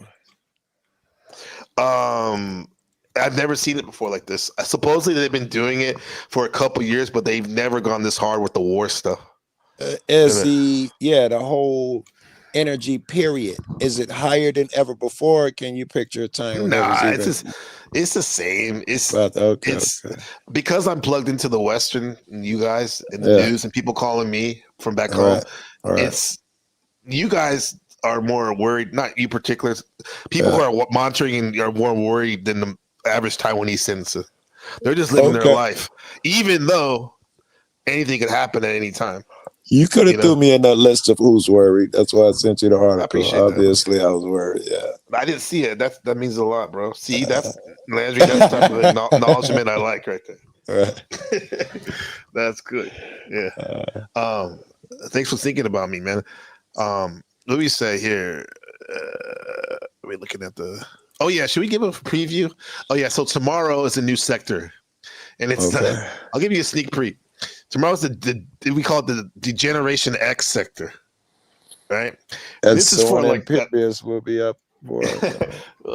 He's more of a troll, but go ahead. But these are for streamers awards, right? For the best streamer, right? Audience choice, and this sector is more catered to that unfiltered, hanging out sector where anything goes almost, right? And a lot of gossip too.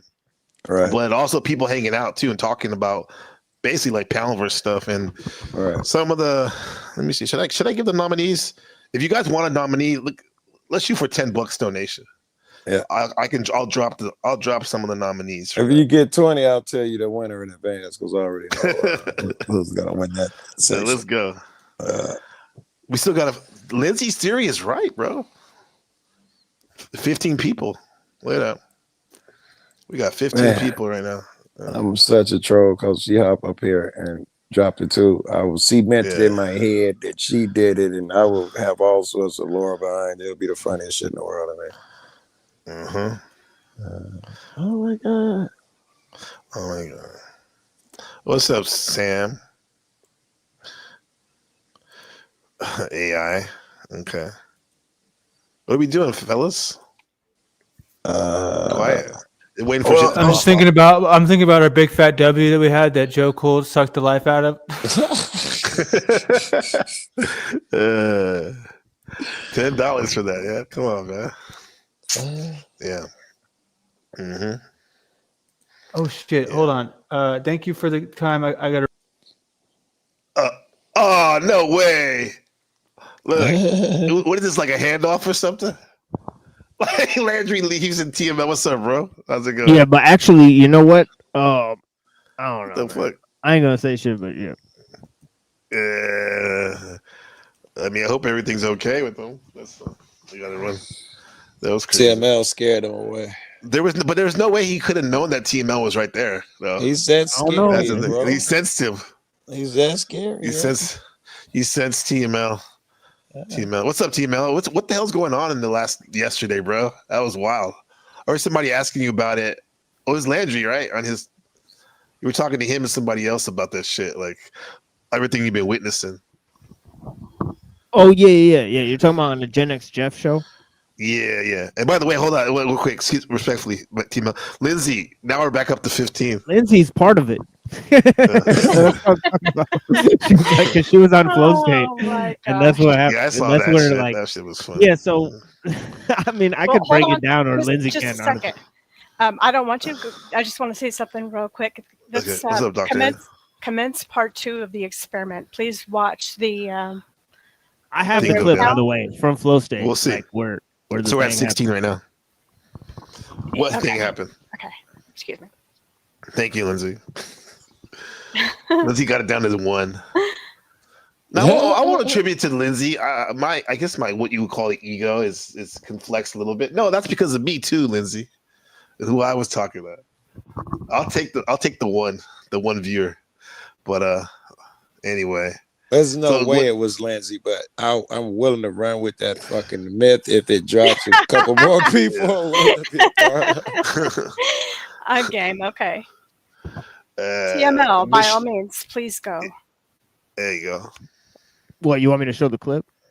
I don't really, I don't love the clip you have, but sure, if you'd like to. We got to see your belly, Lindsay. That We're was all cute. in now. No, it's not the belly. It's not the belly clip. It's not the belly clip. I saw the belly, but I think she was like green red or something. Wow, I it's was like Lindsay's spicy tonight. I was trying to show Snow my scar. They got mad at you for that. The Beth and Cynthia. I can't. Oh, they were God, jealous. they really No, they were. did. No, Yo, they got that shit was mad. crazy because that's true because it's like, I mean, Snow is Snow, and I have to admit she's very attractive. But Yeah. Lindsay is too, so it was great. But there was undertone like yeah, you're very pretty, and then she's like, yeah, you're hot. And it's like, but it's like, come on, bitch. Like the inner was like, bitch, I bet You know what? Did you say that shit was on flows? In Yeah, that hindsight, was funny. Go ahead, Lindsay. Tell us what happened. Flows and God knows how. They blamed her for honeypotting Landry or whatever. Wait, hold on. Let's see what she has to say right here. Come on, Lindsay. You're They said, flexing they on, said bro. she honeypotted this motherfucker. Yeah. please What help was that, me. Lindsay? I mean, I'm just saying that what happened. I know Lindsay doesn't like the full screen, but tell us what was your thoughts on that, Lindsay? The whole interaction with the girl power. It was absolutely ridiculous to me. But other people stepped in too. There was an alcoholic guy there that was completely Oh yeah, he was tripping, huh? and he said, I know autism when I see it, and I can tell she's autistic. And I was thinking, he's like, They said a lot of things about you, but I never heard autistic. oh my gosh, it's just I don't even know where to begin. I'm laughing. I started to do other things in the background and just listen to it, and I was laughing. And I decided to watch Flo posted like some kind of Snow and Lindsay conversation, and I was looking at it, I was thinking, oh my God, I look like I have like Down syndrome. I look like I have Why Down you say that? syndrome. You look good. Get me the hell out of here. And I look autistic. He's right. Oh wow. There's no winning here, whether you stand up for yourself or you don't, or you call somebody out, or you try to tell the truth. There's just no winning. None. Mm-hmm. So you might as well just try to enjoy some of it, laugh some of it off. Right. And probably change what you think is winning. Change your expectations a bit. Right. There's no winning. We all know. I don't know. It was weird. When you change your philosophy, it all becomes worth it. Suddenly, it's suddenly you view other shit as wins. Shit. First of all, just surviving this shit, you will come to view as a win. If you get good enough, just to survive this with somebody who's not attacking you every third day, that's a win. Yeah. So you'll change what you think wins. You become impervious, completely apathetic. That's a win. I think give a shit. And then you have 5 people attacking you at once, and then you're like, wait a minute, this kind of sucks.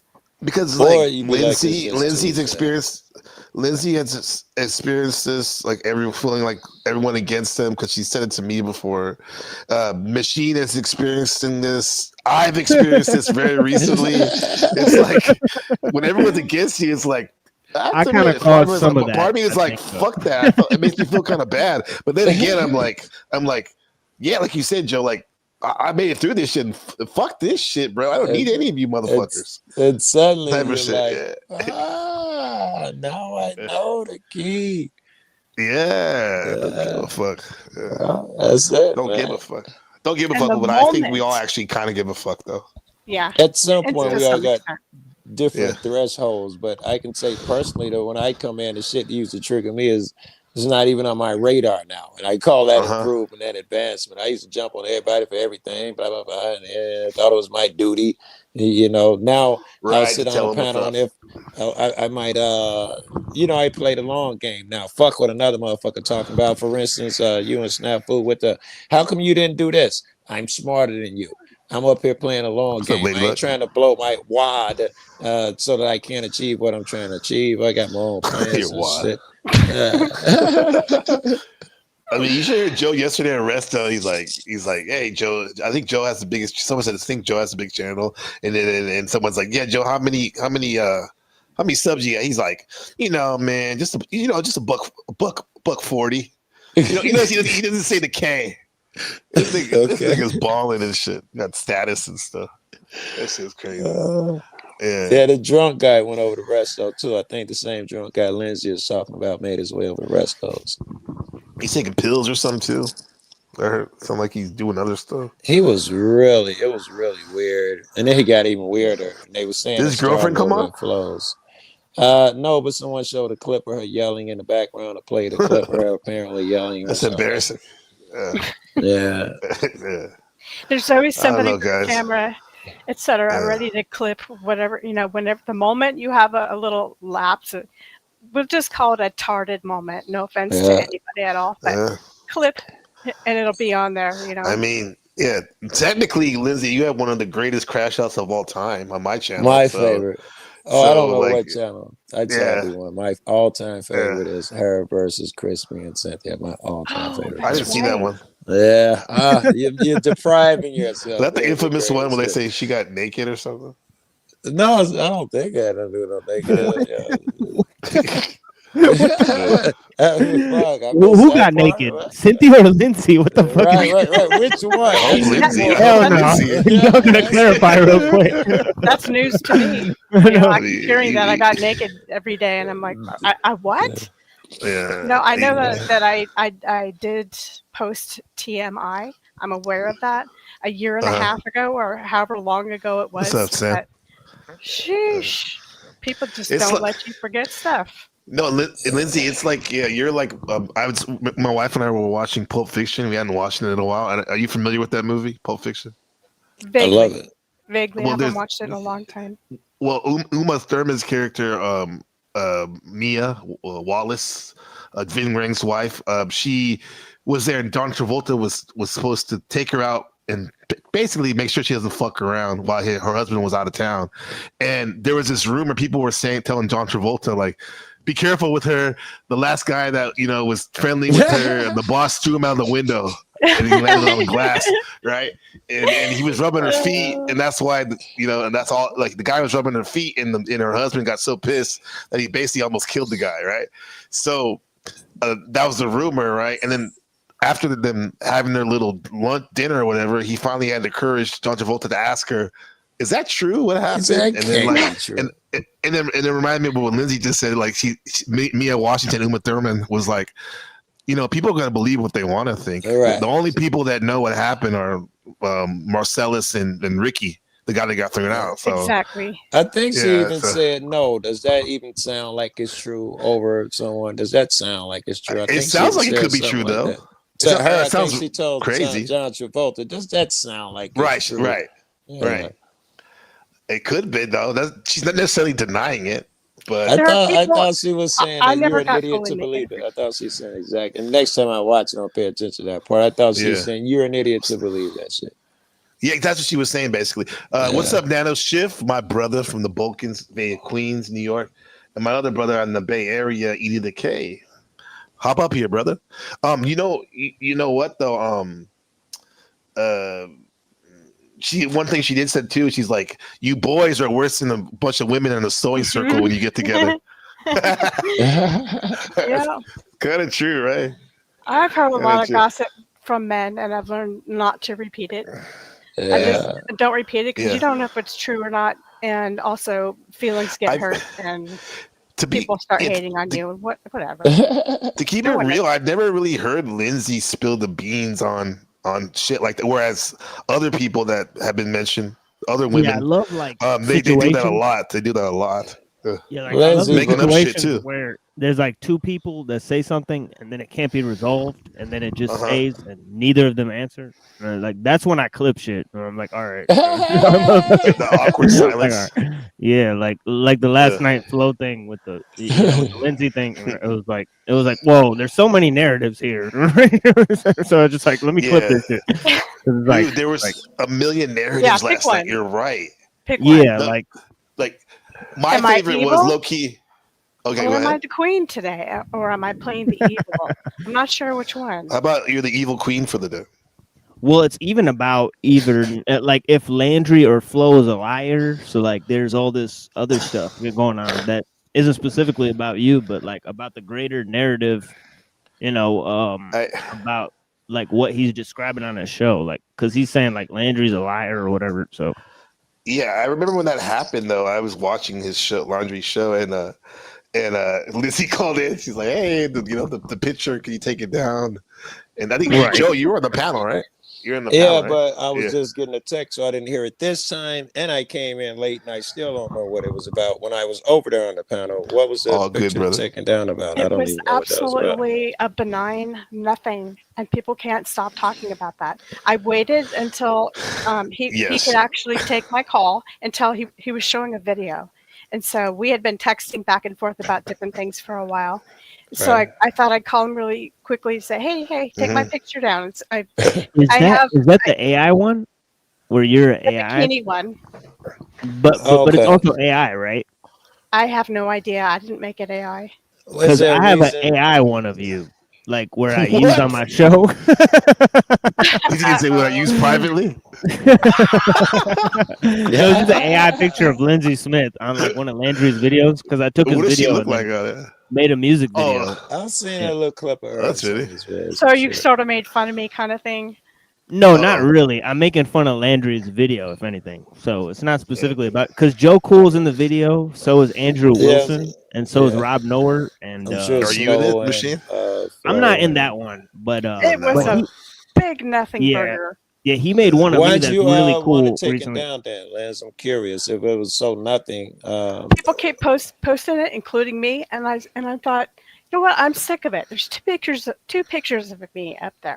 There's one with a face and one with one of my infamous bikini pictures that everyone hates and gets on me about that I troll people with because they hate it.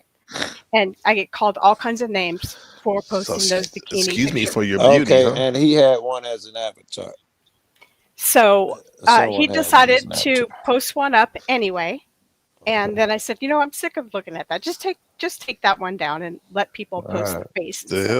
See how that's a nothing? And then it turned into this whole NPC. Show me the the bikini pic right quick, NPC, so we can see I don't have it. And let's put it up for a little while, and so we can make sure. Here. I'm just fucking with Lindsay. I've been wanting to see. I haven't seen it either, but I've seen Lindsay in a bikini. I think on her avatar before. It's a good picture. Who hasn't? Yeah, pretty good. It's kind of like a big FU. But started with one day Cynthia was attacking me and she would not be quiet. And I would yell and that wouldn't stop her. I would say, listen, shut up. I don't want to fight. That wasn't stop. She was like a little yipping dog. Yip, I got you, Machine. Ankle biter, and so I decided to take off my top and that shut her right up. Well, that's a little different from bikini pic. And then, right.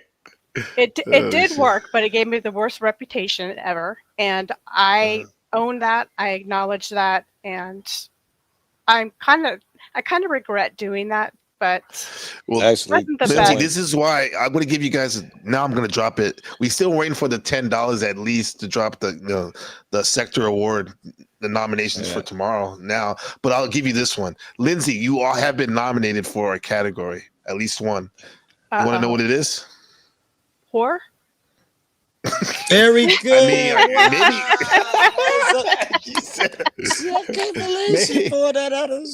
Hey, like full pictures. Check out the brain on Lindsay. Got the big brain on Brad. The big on Lindsay. Brad, yeah. What is it for? Some might call this term a whore. It's a nice way to say it, but it's the 2025 NBC live streamer Vixen Award. Well, I'm not a live streamer. Well, affiliated live streamer. I'll put that in. Wow. Because I just looked at my video footage because it caused such a big deal the other day, and I thought, oh man, you're ugly. Thanks, Shadow. What are you talking about? Are you saying that so we'll say like, oh no, you're hot? No, you're crazy. Yeah, that's it. If she doesn't win, I bet you a lot of it's to do with hate because it ain't all about looks. It's gonna make you a vixen. It's got to be the way you move around. And Lindsay, that's great. It's nice to get some positive feedback. Lindsay does. I was thinking more, who's the hottest biatch? She does all necessary shit. Right? No, you're right, Joe. I guess you're right, but I like aesthetics. I like every aesthetics. One of you. Every one of you, Joe, the Machine Lies, and Gabriel, you were told the same thing over and over. Yo, remember Eternal? Pretty much. Oh, yeah, she won last year. So Lindsay, oh really? Eternal won that last year. Yeah. Yeah, I got a few messages from Eternal. You know what I'm saying? You still got some? Oh You my might God. have to take your top off a couple more times, Lindsay, and put it in the bag, yo. I don't have the room to do that. I'm trying to tell you. What is this notoriety? And Anthony with the boot What's up, thing. Wicked? You can't win any contest with a B cup. Anyway, let's move on. You can. I mean, as long as your body's hard. That's the most important. You can have a negative A cup. As long as you got that hard body. As long as you got a hard body. Yeah. So let's see this AI Lindsay. This is what this is, machine. King Stephen. What is this? Bow down to Dolphin Jesus. That's supposed to be you. That's supposed to be me. Machine. And Landry made that. Like it does kind of look like me for real. It's not horrible. Yeah, you got the microphone and everything. Yeah. Well, it's like you're living in like the place in Stranger Things, the Netherworld or something. Right, yeah. It's kind of Stranger Things. Yeah, it looked like I'm like from the 80s or some shit. It's dope. I like the sunglasses. That's kind of dope, actually. Yeah. Yeah, I like you're about to do the moonwalk. Yeah, because it looks like a lot. Jacket.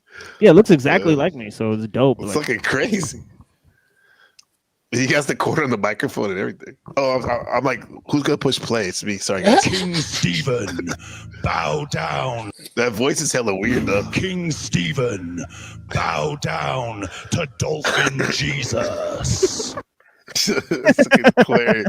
That's crazy. Yeah. He made another one where Dolphin Jesus knocks me off like I'm snowboarding, hitting a bomb, and the Dolphin Jesus steals my bomb.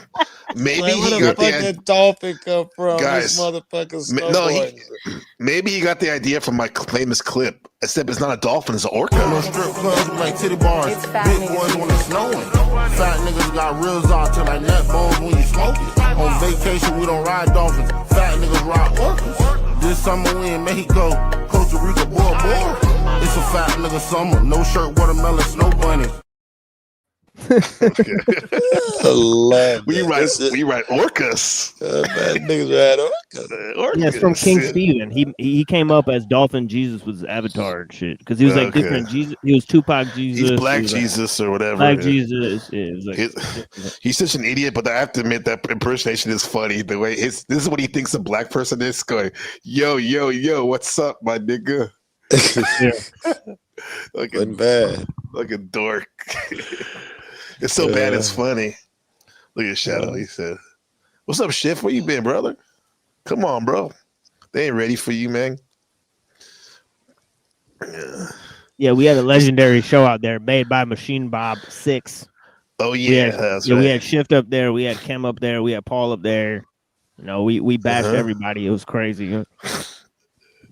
Yeah, I mean, but it was everybody. But the way Flo said it was like 15 hours straight of him. Nah, there's no way. No way. Yeah, no way. Yeah, he was too pussy to come up on stage. He was sitting there in the chat with Landry. I kept telling him to come up like 3 or 4 times. He ran like a motherfucker. Mm-hmm. And then he pretends like he didn't run. Like he showed up after like 12 hours of the recording and just sat in my backstage and pretended like I wouldn't let him up when he was on the stage the whole time. Yeah, that reminds me of. Do you remember when Tekashi 6ix9ine he went to O Block like at 2 p.m. or something? I do. Or like 2 a.m. He was like, it's 8 o'clock, and then it wasn't even active. Turn around, it was at 3 o'clock. He was only there for about 10 seconds before they saw a car and ran. Yeah, the truth. He's like, pull up. And he told the story too. He told the story. He like, man, 3 o'clock in the morning, we was out there about 60 seconds. Man, I ain't crazy. Yeah, it's all for the internet, brother. I wouldn't even done that. DJ Academics is funny. He's like, I wouldn't even fly over Chirac on the airplane. He was asking, I think it was Meek Mills, one of them niggas. What is there? A particularly cool, bad city where you think is really horrible? Chicago. Like, I'll go up to a restaurant, them niggas up the gat, so you better straighten out that fucking hat, nigga. And he was like, immediately, I took my shit off. I did the rest of the tour with no hat on. Fuck Chicago. Hey, Joe, that's wild. Joe, could you imagine you're like in 1990s Cabrini Green? You pull up to one of the park benches out there, and you see this dude sitting there reading a book, the Dowdy Ching. Yeah, looking like you're in the real life Matrix. It's funny you said to pull up in Cabrini Green, had to go to a house party. It was all GDs. And they told me, man, you better straighten up that fucking hat. And then we were in the party, and the to the right just or to the left? gathering. And then somebody came over and told us, that they got like 30 motherfuckers at the doorway. Then motherfucker come tell us straighten up our hat. Yeah. Wow, bro. Like your whole gang chieftain, like you're friends with both. Yeah. That's just wild. That makes me think like, motherfucking Joe Cool takes away all the fun of me having ops around here. Because it's like, and Joe Cool can literally fuck with one of the most dangerous places in America, like super strong beef, right? And still, or was that just you? That's not a normal thing, though, right? I will say, I hate to say some shit that just me, because never is, but most people do like us versus them, and I just don't see it. Okay. Lindsay, you grew up close to Compton, right? No. Oh. No, but you know what's funny is I was in LA a few weekends ago, and I decided to drive through Compton because I'm brilliant like that. Anyway, you know what's in the bikini? Were you in the bikini? No. They would laugh me off the road. I had a gun pulled out. More than that. Yeah, I had a gun pulled out on me a few times in Detroit, where I said the wrong thing to like the wrong person, and they pulled out a gun. I was like, all right, I don't want any problems, so I'm just gonna leave. Fuck yeah. I just figured do nothing. Nothing's gonna happen to me because I'm not giving anybody any trouble, and I want to see what all the lore is about. And it exactly was that. It was calm. Yes, there were no kids outside playing. It was quiet, and there were lots of bars on windows. But you know who was there? Hispanics. Yeah, there's a lot of Mexicans there. Yeah, tons. They were riding horses down the road, and it was peaceful and beautiful. You said Los Angeles. Yeah, Compton, buddies live in houses like that with single flat homes with the bars on the windows and shit. Like, most of my buddies live in that type of neighborhoods in LA. It completely blew the picture they give you on the news and in the movies. And Lindsay, I bet you if you went into Walmart or whatever they have, the shopping complex, you'd be fine. If anything, you'd be a novelty. People would probably be cool to you, to be honest. I don't see her probably. right. I wouldn't doubt it. I was gonna say I don't see her making some type of negative performance or anything like that. They'll probably try to holler at her. I'm in. If anything, right? She's charming, so I think she'll do all right. Yeah. I've been the town you live now, is it more white? Pardon? 83% what? I live in 83% Hispanic community. Okay. And my great grandmother is from Mexico, and to me, I don't really think much of it. She spoke Spanglish all the time, and it was just funny because she only knew certain words in English, and I would pick up certain words. But basically, I'm white girl. I know. Yeah. I have to look. You don't see the Spanish in me because they're Swedish. And no, we actually do see the Spanish because Spanish are actually white people. You mean Mexican, though, right? Right. Yeah. In northern Spain, people kind of have a yellow skin undertone, so you do kind of see the Spanish, but you don't see the Mexican. You're right. See, yeah. Anyway, long story short, I get called names here sometimes, but have you heard the term "weta"? Of course. Yeah, I get called that a lot. And China Buddha's a weto. Oh yeah. High five, Mom. Yeah. It is wherever you go, whoever you are, you're gonna get shit. Yeah. Especially. By the way, it means light skin, Mexican or Latina or Mexican. Yeah, that's what it means. Weta. Or they call me Rubia. Rubia, yeah. Rubia is what? That's not. It just means blonde. Yeah. Blonde. Okay. Yeah. All right. I had an ex-girlfriend, Annabelle, who she's Mexican, but her eyes look like she was Asian. They used to call her China. Yeah. Because people think that wherever element they're in, that everyone speaks the same language and they can talk about you behind your back. I've had certain experiences like that too, but I don't take offense. Could you understand them? Yes. Yeah, that's crazy. One time I was, this is kind of neither here nor there. I bought a really sparkly, extra tiny, teeny, weeny, too much information, sexy pair of panties from Ross. They had like sequins and everything on them because I was going to pull a joke on somebody who loves Britney Spears, a guy, and I was going to leave the panties on his tailgate and say they were from Britney Spears. That sounds funny. Yeah. So I'm checking out, and they're like, "Oh, ha ha ha! She's gonna wear these for her boyfriends." But they were speaking in Spanish, and I was super embarrassed because I understood. Did you like say something though? Do you think now you would have said something like and like shocked them and be like, "If you only knew," or something like that? One time I did do that. Yeah. Let's speak up. I had some buddies. I didn't speak up. I had some buddies. White guy standing outside the car, and the guy comes out the store and referring to me, says, "Listen to that hard R, listen to that damn jungle music and all that bullshit." And then my buddy walks right over to the car and tells me what he said.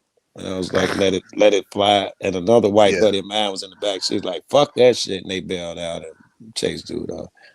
That's wild. Where was that? What state?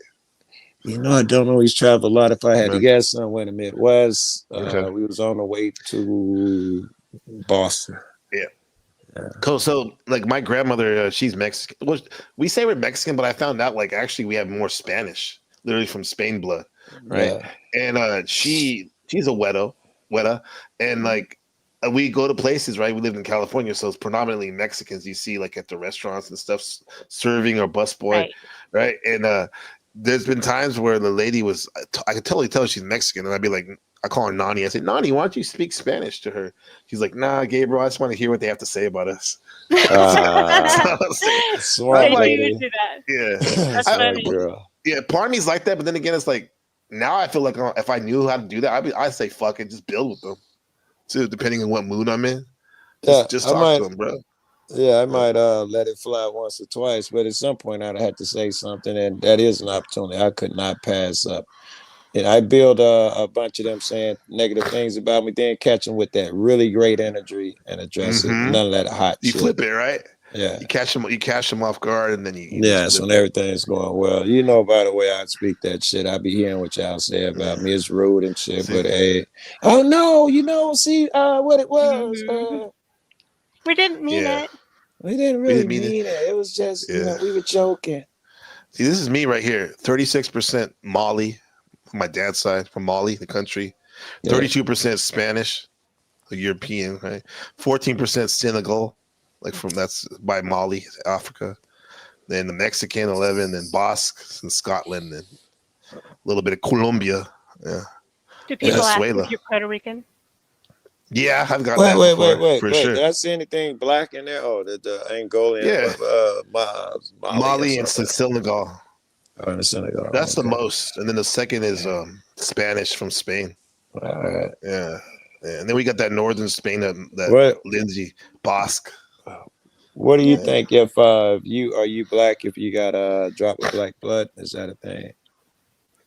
I saw Beans talking about that earlier. Technically, no. I don't think so. But if that's what you want to identify as, I don't care really. As long as you're not a dick. Yeah. You know what's weird? If you ask people what nationalities are you, there's a lot of people that don't know. Yeah, they don't. Yeah. Yeah. I didn't know for a long time.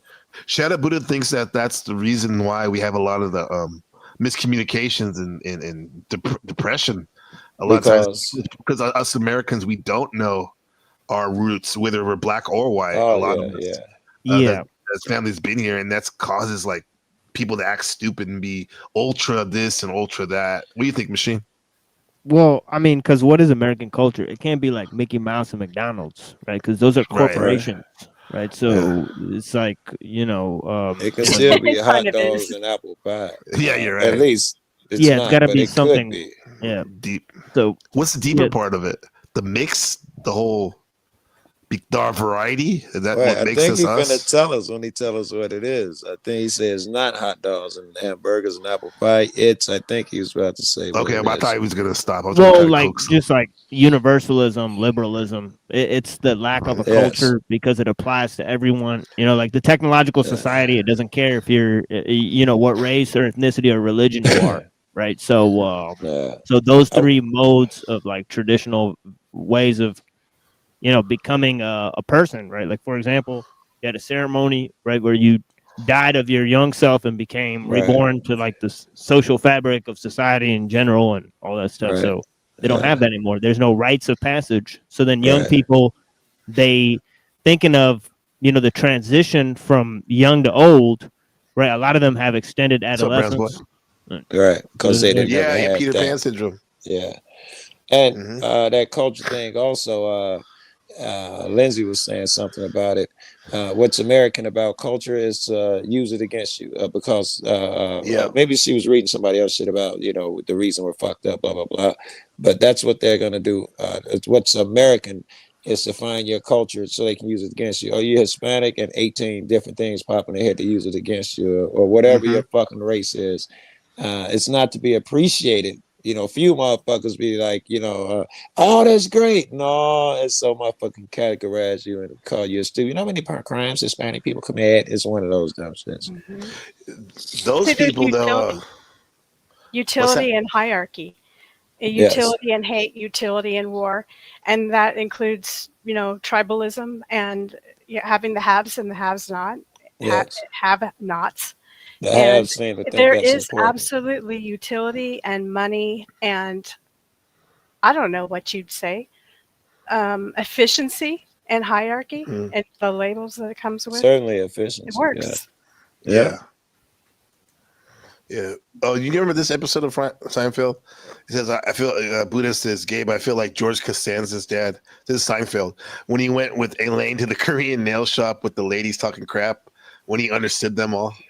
Yeah, when you understand, I bet you it's crazy. Yeah, that's why I got to be careful here, not just assume people don't speak English. Oh yeah, because I'd be talking to some of y'all like on a panel or privately, and I'm all loud because I like these people can't understand. But yeah, they can. A lot of them can't understand. Right, seem look crazy sometimes out here. Right. Do you think people tell more of the truths they really feel and what they really think on here under the auspices of anonymity?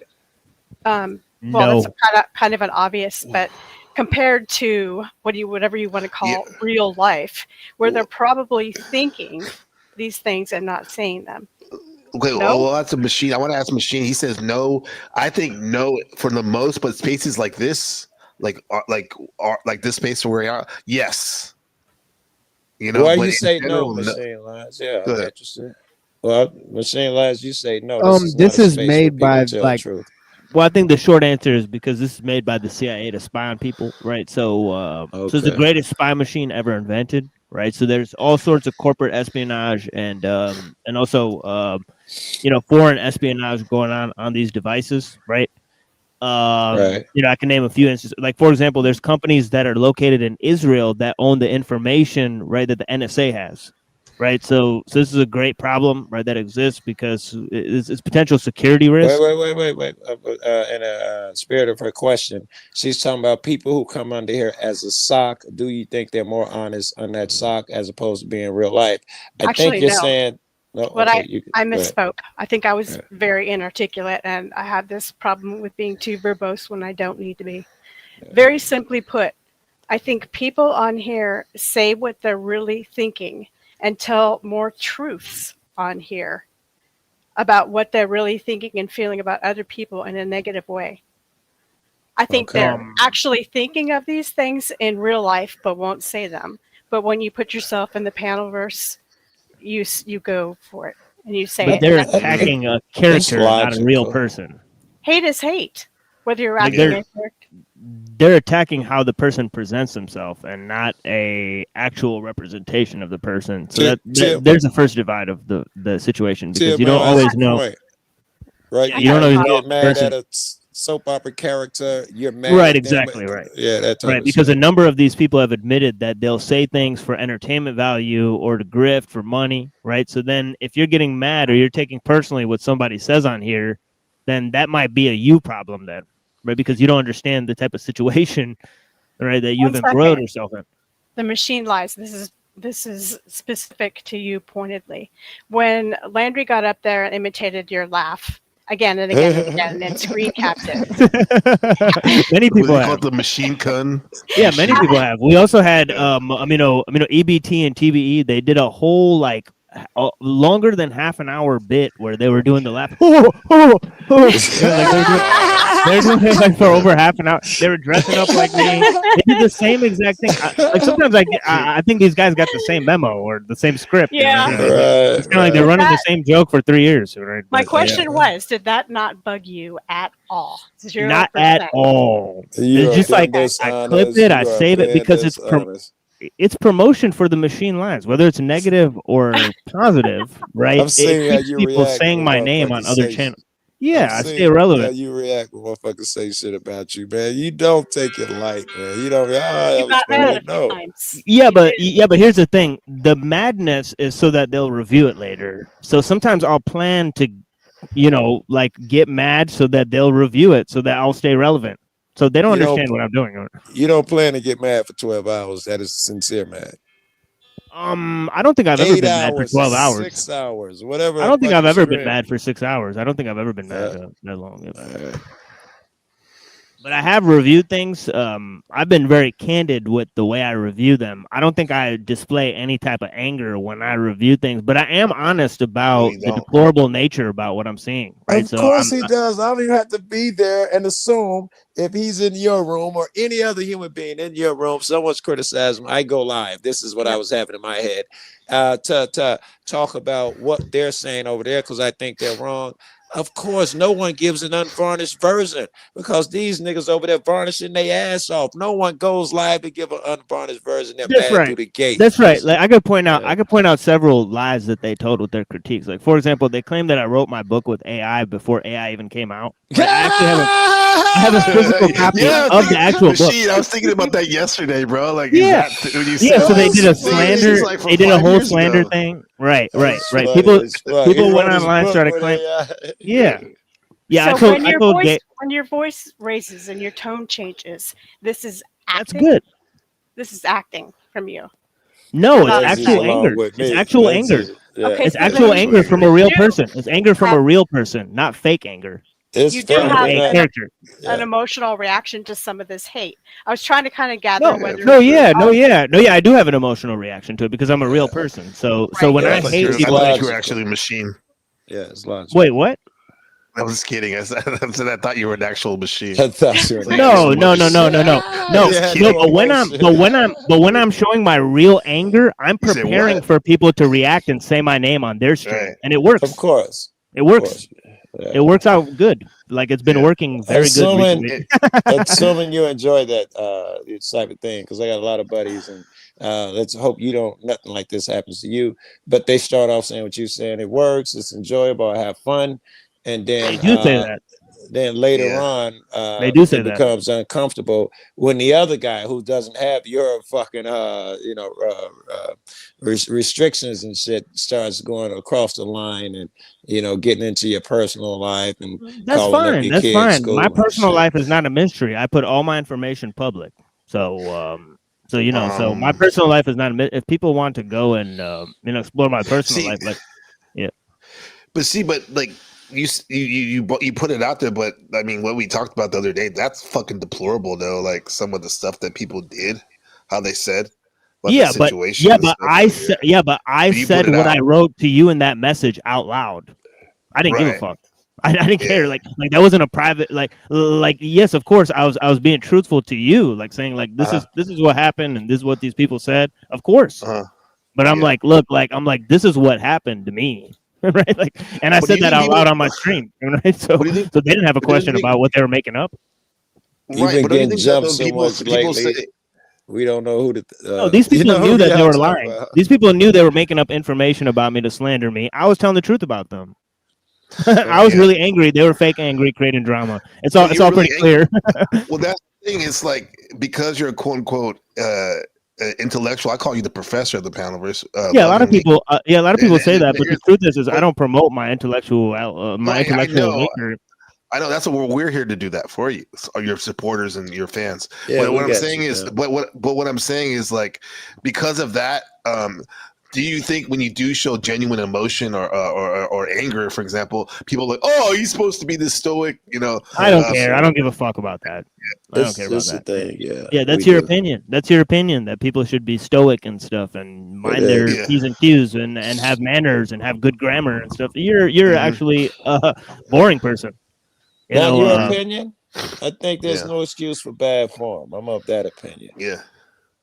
Yeah, I think you don't just come into a room and start talking about fucking his kid and your kid's a lousy so and so NPC and that's bad manners, man. You know, you should have manners. You talking about Ben? I was gonna say his name, but yes, someone think you expect the nigga to have manners. Yes, I do think that's a real thing. Someone stop. Like, always blaming someone. Motherfucker. He's got EQ like off the roof, like with that statement. You could tell. Stop blaming someone.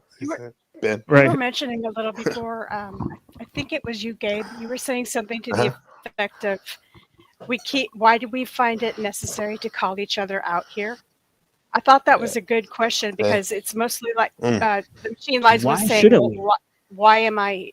Well, I'm going to kind of discuss what he said. Why am I here? I want to impart information, and I was kind of thinking in the back of my mind, you're here so that we can make you feel stupid, inept, and claim that your books are fake and you're false, and such and such. Each one of us is here so that we can get picked on to death, whether we admit it or not. No. You know how much support? No. You know how many people have read my book and gave me positive feedback on it? Yeah, but you're framing things in an overly negative fashion because I get tons of support from people. Yeah. So, correct. Are you finished, Lindsay? Go ahead. Land your plane. No, I take a long time to land that plane. Well, because we keep coming back for more and more. My argument is that as badly as we treat each other here, and we all have at one time or another, we know what we're going to get. So why would we expect anything different? We must be gluttons for punishment. I'll tell you. The real answer is that on here, right? Because it doesn't matter, right? It's about clicks and views. Infamy is as good as fame.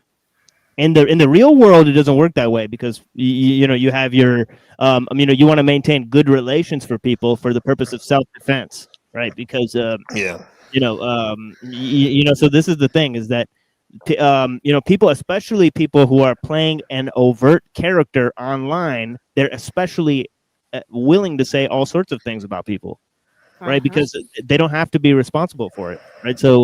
So the more detached somebody is, the more externalized their ego is with the medium that they're going through to represent the information, right? The more they're going to filter that information through that medium, and it's going to become convoluted as a result. And it's part of that's how you feel, like Lens. You're assuming there that we come here and everybody feels like that they're being attacked. I assume that the three of us, on their average days, everybody has their moments where they're being attacked. You said that, but on average, I don't think NPC feels like he's just getting attacked every day, nor TML, nor do I.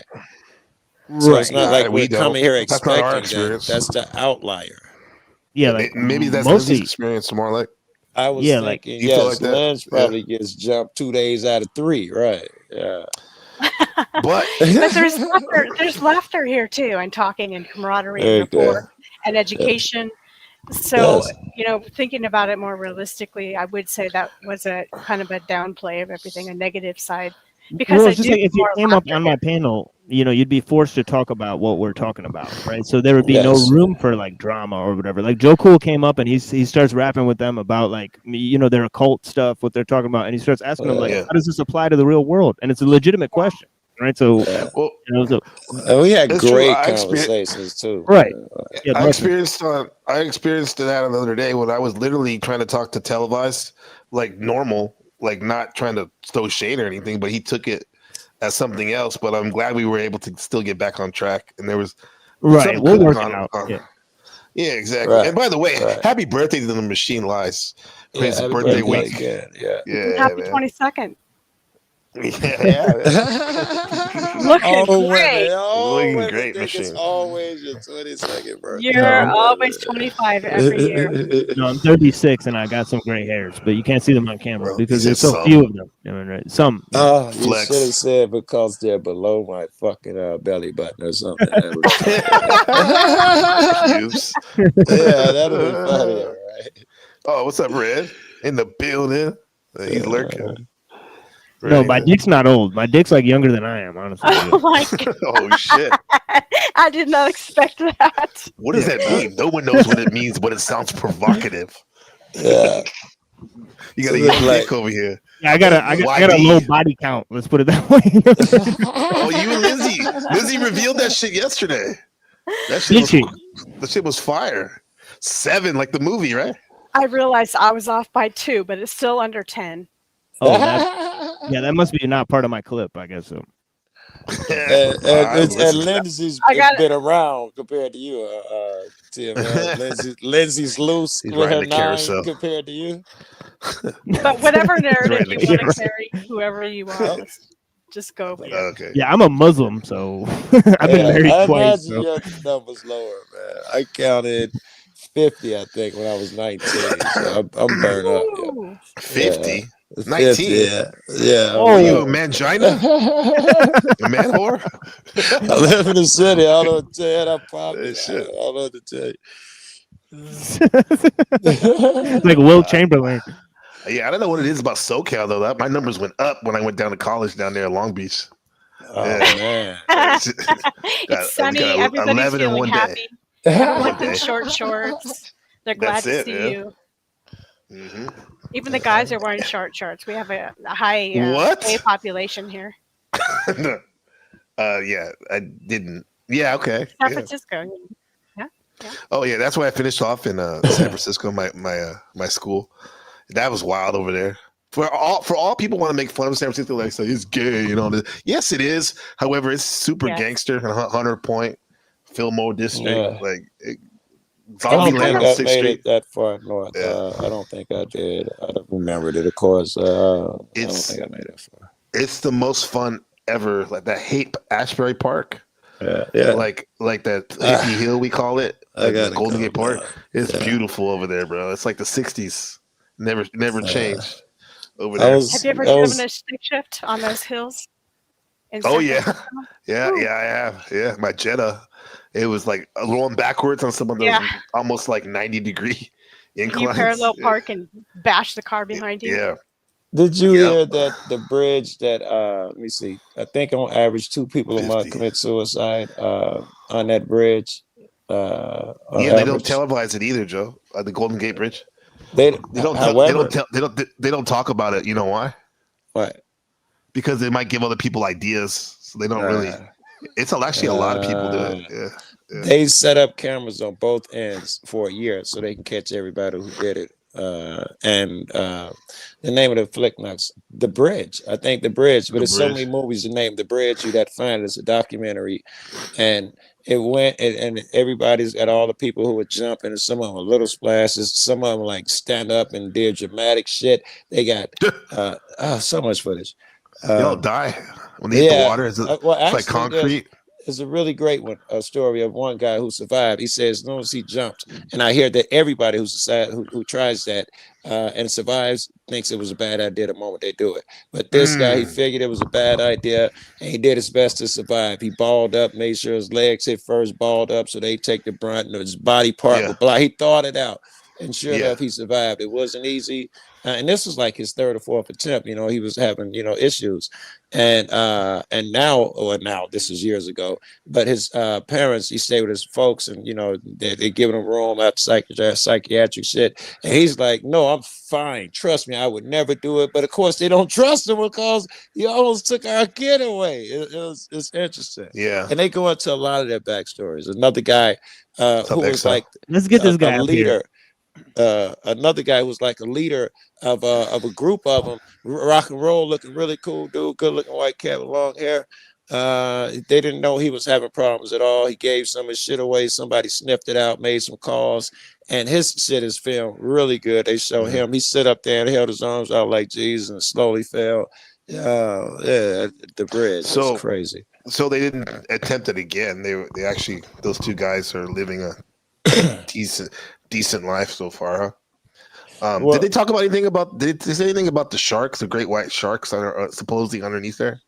Yes, and they did say that only in passing shark-filled waters. They didn't in nothing particular. Blah blah blah. Yeah, nothing else out there. But apparently, yes, there's supposed to be a bunch of sharks out there. Yeah, great white. It's that bridge, the Golden Gate Bridge. It's iconic, right? When you think of the West Coast, you think of that bridge. Mm-hmm. However, it's very telling to the social economic disparity, like different levels. You got San Francisco, the city as we call it, which is amazing place and one of the most wealthiest cities in the world, even though there's literally human shit at places. But on paper, it's a good place. But that bridge, the Golden Gate Bridge, separates that from Marin County. Marin is where the ultra rich people live. Right. That work in San Francisco or whatever, right? But within Marin County, there's a place called Marin City where all the quote unquote help, the workers makes sense. Live, and that's where Tupac grew up. A large part of his life, right there. He became Tupac right there. They can't be too far from their job, so they'd have to have a poor community nearby to do their work. Mm-hmm. Yeah. Wow. The rose in the concrete. Yeah, second time I heard that today, actually. Wow. Second time somebody brought that up. Symbols, yo. And I was thinking, like, that is such a deep, like, image right now. Yeah. Very deep. Do we all consider it fit me? I'm sure Lynn, if she knows what it means, it fits her. What about you two? What's that? Say the that again, rose Joe? in the concrete that Tupac was talking about. That's how I feel. Like he felt like you see something beautiful growing up in a fucked up environment. Blah blah blah. I think Lance fits that. Against Oz, she shines. Right. I'm wondering if you two guys feel like you're rose in concrete or rose among roses, concrete among concrete. I mean, I've always been around. My mom put me in positions where it is a nice thing to say. Yeah, my mom always put me in positions where, like, pretty much everyone else around me had it was better financially.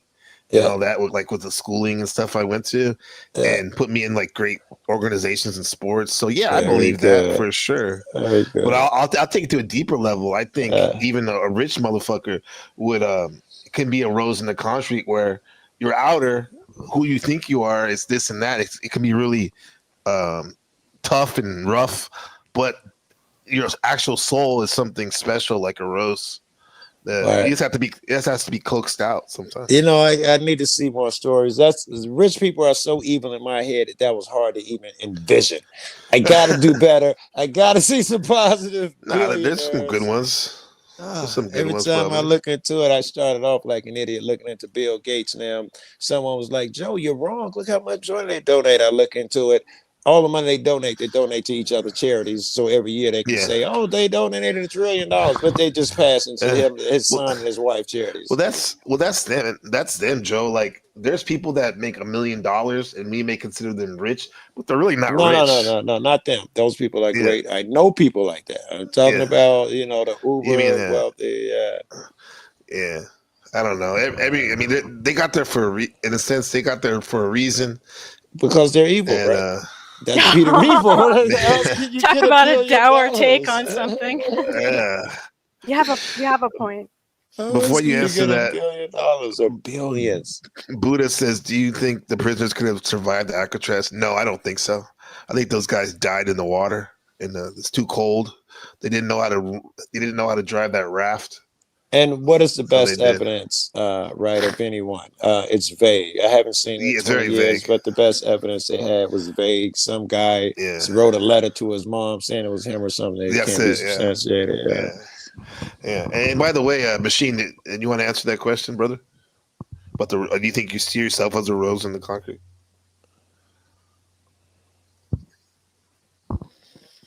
See, that's that Spanish Mexican side. I'm fucking with this dude in the chat. Yeah, but he's telling me I'm like afraid to debate him. I'm like, let's go, motherfucker. The link is right there. With a lot of thorns, right? And Lindsay has a lot of thorns. He has a lot of thorns at the moment. That rose. Yeah, I'm hard to love and whatnot. But yeah, the thing is like eating dinner. Yeah, I guess. No, I see it as like like I see it a lot with the concrete jungle thing, right? With Bob Marley. Yeah. Right. I really like that whole like an analogy of like the neo-primitivism. So what I mean? It's sort of like so like the city is something new, the rose is something old, right? So it's but it's something that maintains over time. Yeah, right. So definitely rose from concrete. And the city's breaking down. It's emerging from the cracks, right? So I mean, I just think that is such a powerful image, right? So in terms of the rose from concrete, right, it's kind of like how I chose the name Cyber Caliphate, right? Something new, something old. Right, right. Like a caliphate is like a central leadership thing, and it's an old system, right? Cyber is a new thing, and it's decentralized, right? It's like everybody's in charge, right? Yes. So it's like cyber caliphate, right? It's like a mix of like, And internal, external. Yeah, exactly. Yeah. Cybernetics, that concept, Machine, that came in like in the 30s or something. Can you explain that? Cybernetics. Before you whoop this guy in the chat. Hey, before you do it. No, he just admitted. He just admitted he's not an intelligent. He's not an intelligent interlocutor. He's just a debate loser. He's just a what? I'm actually not a debate loser. He's a troll loser, even worse, right? So he's weirdo. Yeah, he says debate me. I don't debate. I'll troll you. Yeah, sure. I'll troll you, huh? Yeah, you're even more retarded. Like at a lower intelligence level, you'll engage me. Like, okay, what's that going to do for you? Right? Maybe you ought to get a fucking life, right? Girl brain. Y'all advice if it'll get Machine Labs to stop jumping the guy in the chat. I just want y'all opinion on this. Is a text I just got. I'll fill you in more later, but I'm just going to read it and tell what you think. Sarah at brandstreamlab.org. Hi there. I've been reviewing a handful of creator channels recently, and Joe Cool definitely stood out.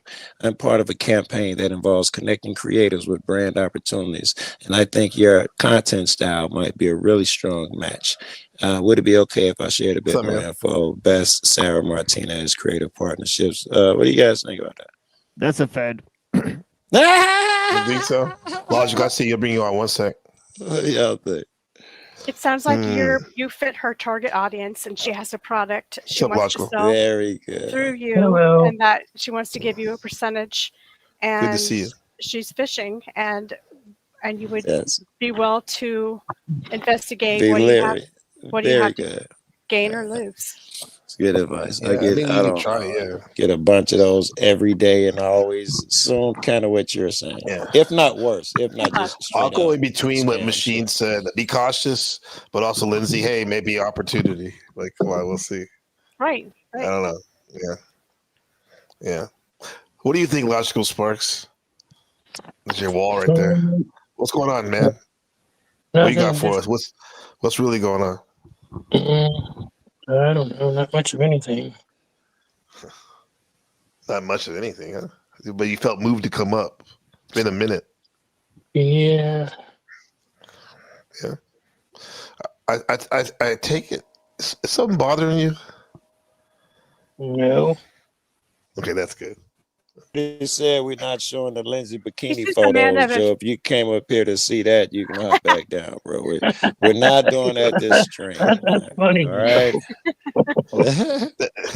that Red Apple Media guy, he was trying to see those photos yesterday, bro. It was like that narrative. I was looking at that narrative. Was funny. He was like going at Snow, and then he was kind of simping for a second, and then is it a I pink don't know. bikini? I think I've seen a couple of your bikini flicks. Now that might be a LARP. You say flicks? You found something that elicits a reaction, mostly bad, but then you kind of play it and you enjoy what mixed responses you get because it's fun. Right. So there you are. Right. That is truly a LARP. Did you say, Lindsay, the other day, like because of your struggles with with the with your health and the with the surgeries and stuff, that because you made it through that dark time, that you feel like you want to really express yourself for your body and stuff, you're proud of? Well, I was tired of being, having and exhibiting, showing low self-esteem, like a lot of typical ladies do. If y'all don't know, Lindsay was 496 pounds. She shed the weight, and she's triumphant. And I just want to be able to enjoy things that I didn't enjoy or appreciate before. And Snow asked me, does that mean basically you're screwing everybody? Which I found kind of funny. Is that the only way in which you can appreciate your body? No, you can exercise. You can, you can lift things and help people. Natural, you can go hiking. Man. An ugly duckling, I expect her to get a skank mentality on for a while. It's natural. There's nothing you can do for it. If a motherfucker had a bonker nose all throughout school, even if other people didn't treat her different, she's going to think she did. She's going to get that shit, feel her sexy for the first time. Later on, it's a real thing. All chicks got to go through it. Yeah. Feeling sexy. Maybe it was weird that Snow said it, but I think a lot of guys would probably be thinking that. But I think a lot of guys would be thinking what Snow said, but I don't know if they'd be bold enough to say it. Maybe that's why it seemed weird coming from her. That's what Flo said. Flo said that. And, it was kind of like to me, it could have been like a subtle backstab or whatever, but I didn't feel like taking it in a negative way. It was actually funny and I laughed. And I think it was funny because the irony was a lot of people were thinking that. But I wanted to get across the message that any kind of self-esteem that you can have, whether it's internal or external, could really help you holistically. And that sounds so corny, but everyone's assuming that I'm talking about stripping and getting on cam and being naked and going to nude beaches and that was the first screwing thing that people. popped in my mind. Was horse shit. It's the same thing. Yeah. It's the same thing. We were talking about before, like creating a story out of the truth and making it salacious so that people listen, and it's more entertaining. I get it. But then it's like, well, hopefully that helps somebody. Be having fun, and I'm happy. If you're happy, I'm happy. I am. And you made something out of it. I like what you did there. You flipped it where you're like, hell no, I wasn't doing that. However, I really truly think when people give criticism, whether it's constructive criticism or harsh or just shit talking, I'm trying to look at things as like, maybe even if it's 1% true, I can get some. It'll help me with my blind spots or something. Yeah. That way, it's like I'm not so quick to react in a fucking crazy ass way. I got a couple of people who I shut down when I talk to, and I'm trying to work on that. I know Jack, I shut down pretty quick, and I don't give him a proper ear because I expect him to deflect. I have these expectations. There are a couple more people I shut down, and I'll never learn my lesson. What you were trying to say, that I'll never get the 1 or 2% out of it if I just immediately when they start opening their mouth and goddamn, the shit that I think in my head. I'll never. I gotta get better. And you keep doing it. I mean, I thought you're already pretty good at it, but if you keep working it, like we're gonna be like almost perfect. That's like Joe Montana, my favorite quarterback. He from the Niners. He always said that at practice he always strive for perfection, no drop passes, always get that first down, touchdown. And he said like he never had a perfect practice. However, he came very close. So by the time the game time happened, it seemed like he was like a master. Brilliant. You know what I mean? Brilliant. Yeah. Brilliant. I used to do a little practice, bro. This Panelverse is practice 100%. And check this out. I think this still applies. I used to do a thing where I would read the next chapter the same day we finished the first chapter. And I was always ahead of motherfuckers. That was always my advantage. I used to crush, forever. I would have loved you as a student, then. That's good. That's good. So when you did that, how'd that help you? A straight A's all my life, man. Yeah, but like logistically, like like you reading the the fuckers.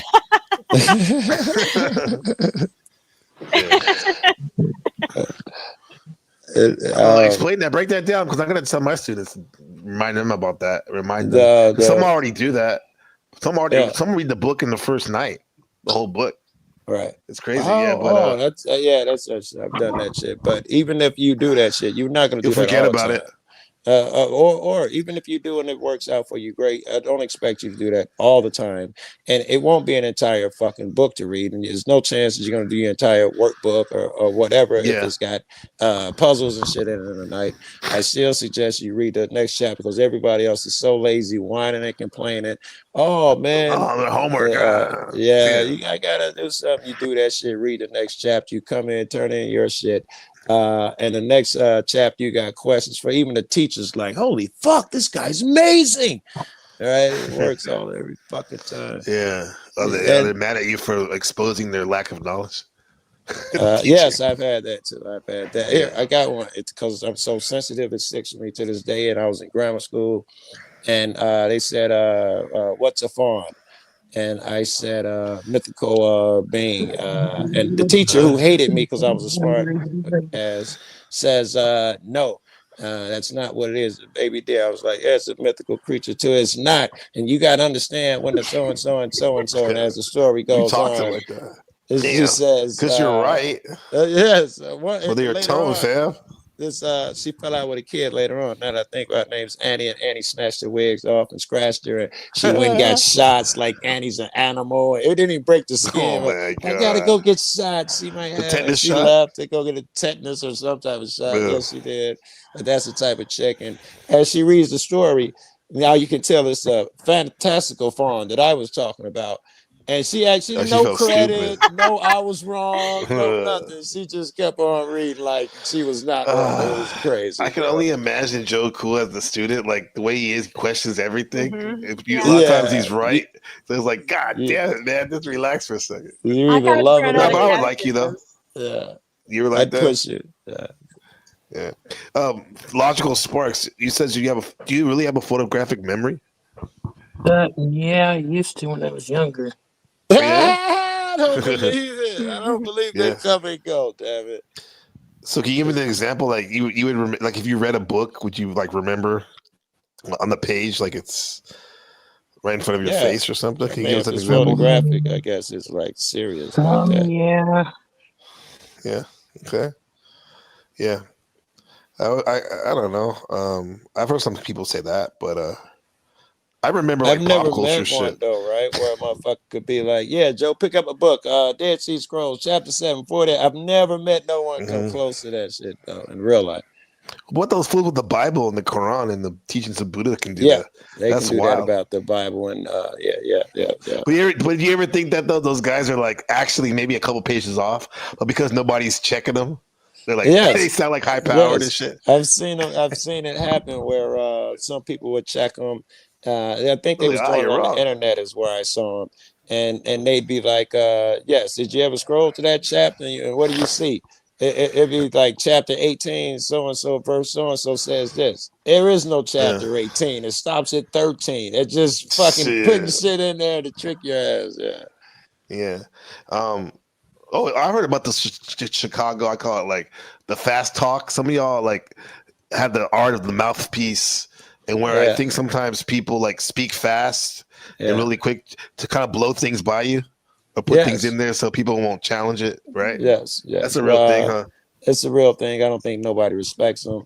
And they do get around on the street, and you got these nickel slick niggas is what my buddy used to call them.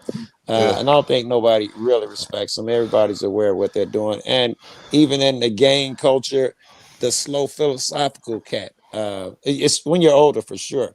When you're young, the rambunctious do draw a little attention, but the slow dude, all the gang chiefs, none of them got that high energy and survived, right? All of them were like super laid back pimp energy. Yeah. Not, geek energy. That's why, like, I used to roll with this crew, like an online called Hood X. They're from Chicago, and one of the guys, like, the OG Pomatic, he's from Maywood. Maywood. Yeah. I got my and he had a mouthpiece where he would talk that slick nigga talk, but it would be like about consciousness and stuff. That's 10 minutes away from me, but Maywood. Yeah. The other dude lived in Calumet City. Calumet City, yeah, I know what that is. Yeah. So, but they would claim Chicago and shit. Maywood's kind of ghetto though, because a lot of us moved out there, so it's a lot of That's what he Chicago said. niggas live there. So he's right. Yeah. And you can't claim Chicago from Maywood. I'm sorry. Right. There's a bunch of us out there. That's what I was thinking, Kate, it is not the same. Don't you be pretending, motherfucker. Stop Well, it. he would always say Maywood, but like, it's one of those things. Like, I'm from San Jose, California, technically, and I spent years in Oakland too. But right. technically, I'm from like San Jose, Oakland. But a lot of people will be from like a city called Hayward or Salinas, and they'll claim San Francisco or Oakland. Everybody that says they're from Chicago, I don't know, 39 out of 40 on the internet, they're from one of them suburbs you're talking about. Right. And I don't care. I don't care who it is. Even if a motherfucker, you might think, this nigga sounds kind of rough and shit. Ask him, because I do. Motherfucker gonna be from the suburbs. I'm telling you, that's why he would say, like, technically Maywood all the time. Yes, technically Maywood. Yeah. So, by the way, I'm gonna go. Pretty soon, my wife and I are gonna go daddy mommy night. We're gonna go morning. We're gonna go see a movie, and this is a special movie because my son was in it, and he was he was an extra in it. So we're gonna go see it. Yeah, and it won the Golden Horse, which is the Academy Awards here in Taiwan. Like for Best Picture. Wow. In Taiwan, Best Picture, Very I cool. assume would not be in English. Is that correct? It's Chinese. It's Chinese Mandarin. Mandarin, yes. That's what they be speaking in there. Yeah. Exactly. And you'll still enjoy it just as much? Oh yeah. I mean, there's subtitles on the bottom. Okay. English, and Chinese. But even if there wasn't, I'll still go watch a Mandarin movie and try to piece it together. I wondered if you could and bother my wife and say, "What are they saying?" Yeah, so I was wondering if you could pull that off. Yeah. It's called A Foggy Tale, and it takes place in what they call the White Terror era in the probably like the 1960s, and it's when after the leader. I'm passing so many jokes right there. White Terror era. Y'all should be proud of me. The White Terror, let that go. Yeah. The White Terror caused by Bruce Lee. See, half a dozen of them. Bruce Lee over there in Hong Kong. Bruce Lee's actually from Oakland, California. He was born, San Francisco. That's a lot of people don't know. He was born in San Francisco, raised in Hong Kong. But this movie is interesting because it was when there was literally martial law for 36 years in Taiwan, where if you talked against the quote unquote president dictator, you would go to prison or you just disappear. When did it end? Do you know? 1986. When it just ended in the 80s. Yeah, in the 86 when the Shanghai Shek, his son took over, and he was like, "Fuck it, let's have elections," and here we are. And it's one of the most democratic places in the world now. Very good. They turned it around. This is why China hates them. Right. Of course. Yes. Yeah. Here's the movie. I'll show you a little preview. I think it should be okay to show the preview. I'm sorry. It's called A Foggy Tale. Your son. If he's in that. Yeah. I thought in the preview, but he'll be in the movie. It's A Foggy Tale, everybody. This is starring Ben. This girl's brother died, and she's trying to scrounge up money so she can get his remains and bury him. And on her travels to the north, Taipei, the main city, she meets these crazy guys. And then to one guy, he's being co-opted to do some work for that dictatorship right here. Okay. They want him to kill somebody. Yeah, a foggy tale. That's a good metaphor just to think about, like how a lot of things are kind of foggy nowadays, huh? Even today. Did you hear her? She said that he didn't turn into a cloud. He turned into a fog, and the fog hung around, and at the right time, it just dispersed. That was in complete the shit that she said. Poetic. She painted a picture. Yes, she did. Though, as opposed to a cloud being out of reach, it was a fog, so it was around you, constant all the time. Yeah, it had its negatives and its positives, and when it was time, it disappeared. Fucking Joe Cool. That's why we love So. you, bro. That's dope. Yeah. Instead of telling a story, show it. You know, just like a poem. Paint it. Yeah. What does the Nas say that? Like, what, why shoot the breeze about it if you can be about it? He says. Yes, my man. This is a translation of the same thing. My man, Boo Man, coolest nigga in the neighborhood, love and death, best friend. He used to always try and look cool. And I used to tell him since we were kids, nigga, be cool. You ain't got to worry about it. You'll look cool. Yeah, absolutely. Yeah. Be about it. Yeah. Show and prove. Right. Then the rest will come. Nigga, if you be cool, you don't have to fucking ever worry you trying to look that way. Your name is Joe Cool, which is fitting, because it's like as osmosis is this. You are cool, dude. The way you just handle yourself and stuff. You know what I mean? It's easy to see that. Yeah, it's easy to see. I was trying to come up with. I was all. Apparently, I've always been cool. I tried to come up with graffiti names and all of that. None of it stuck. They called me Joe Cool, and that stuck. But I tried. I'm embarrassed to say something that I tried to make stick, but no. What is your rap name? Your rap name? Joe Cool. Sounds like corny. What is your rap name? It's been Joe Cool. We got. So white. We used to be on the radio all the time. And you could hear it on the fucking radio here in Chicago. I don't know, Farley, Jackmaster Funk, and some of these more famous niggas. So we was on the radio a lot, and we used to say our names a lot because it was great. We'd be in a party, right? Me, Lee Love, and Boo Man, and I'm Joe Cool, Lee Love, and Boo Man. We'd be in a party, dance with a bunch of chicks, house party, way out in one of them deep suburbs. And our record would be on, and we don't say shit. We'd be singing, and then it says Machete. That's our DJ. Cool, Joe Cool, Love, Lee Love. He stays in Maywood, by the way. He used to. And Boo Baby, Boo Man. I told you something about Boo Man a second ago. Boo Man, but it'll say Machete, Cool, Love, and Boo Baby. And and then we had to convince niggas, no, that's us for real. And before you leave the party, they believe you. It's great. What's the name of the group? Back then it was Total Chaos. It later turned to 180.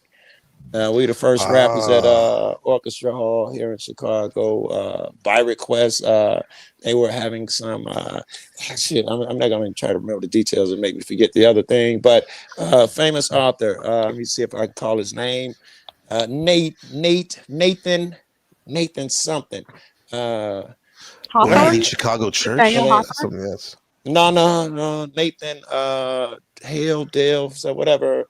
But he was the most famous author at that time, and the rich people put it together. It's almost the names are coming to me. Yeah, they like really rich. I go with one girl.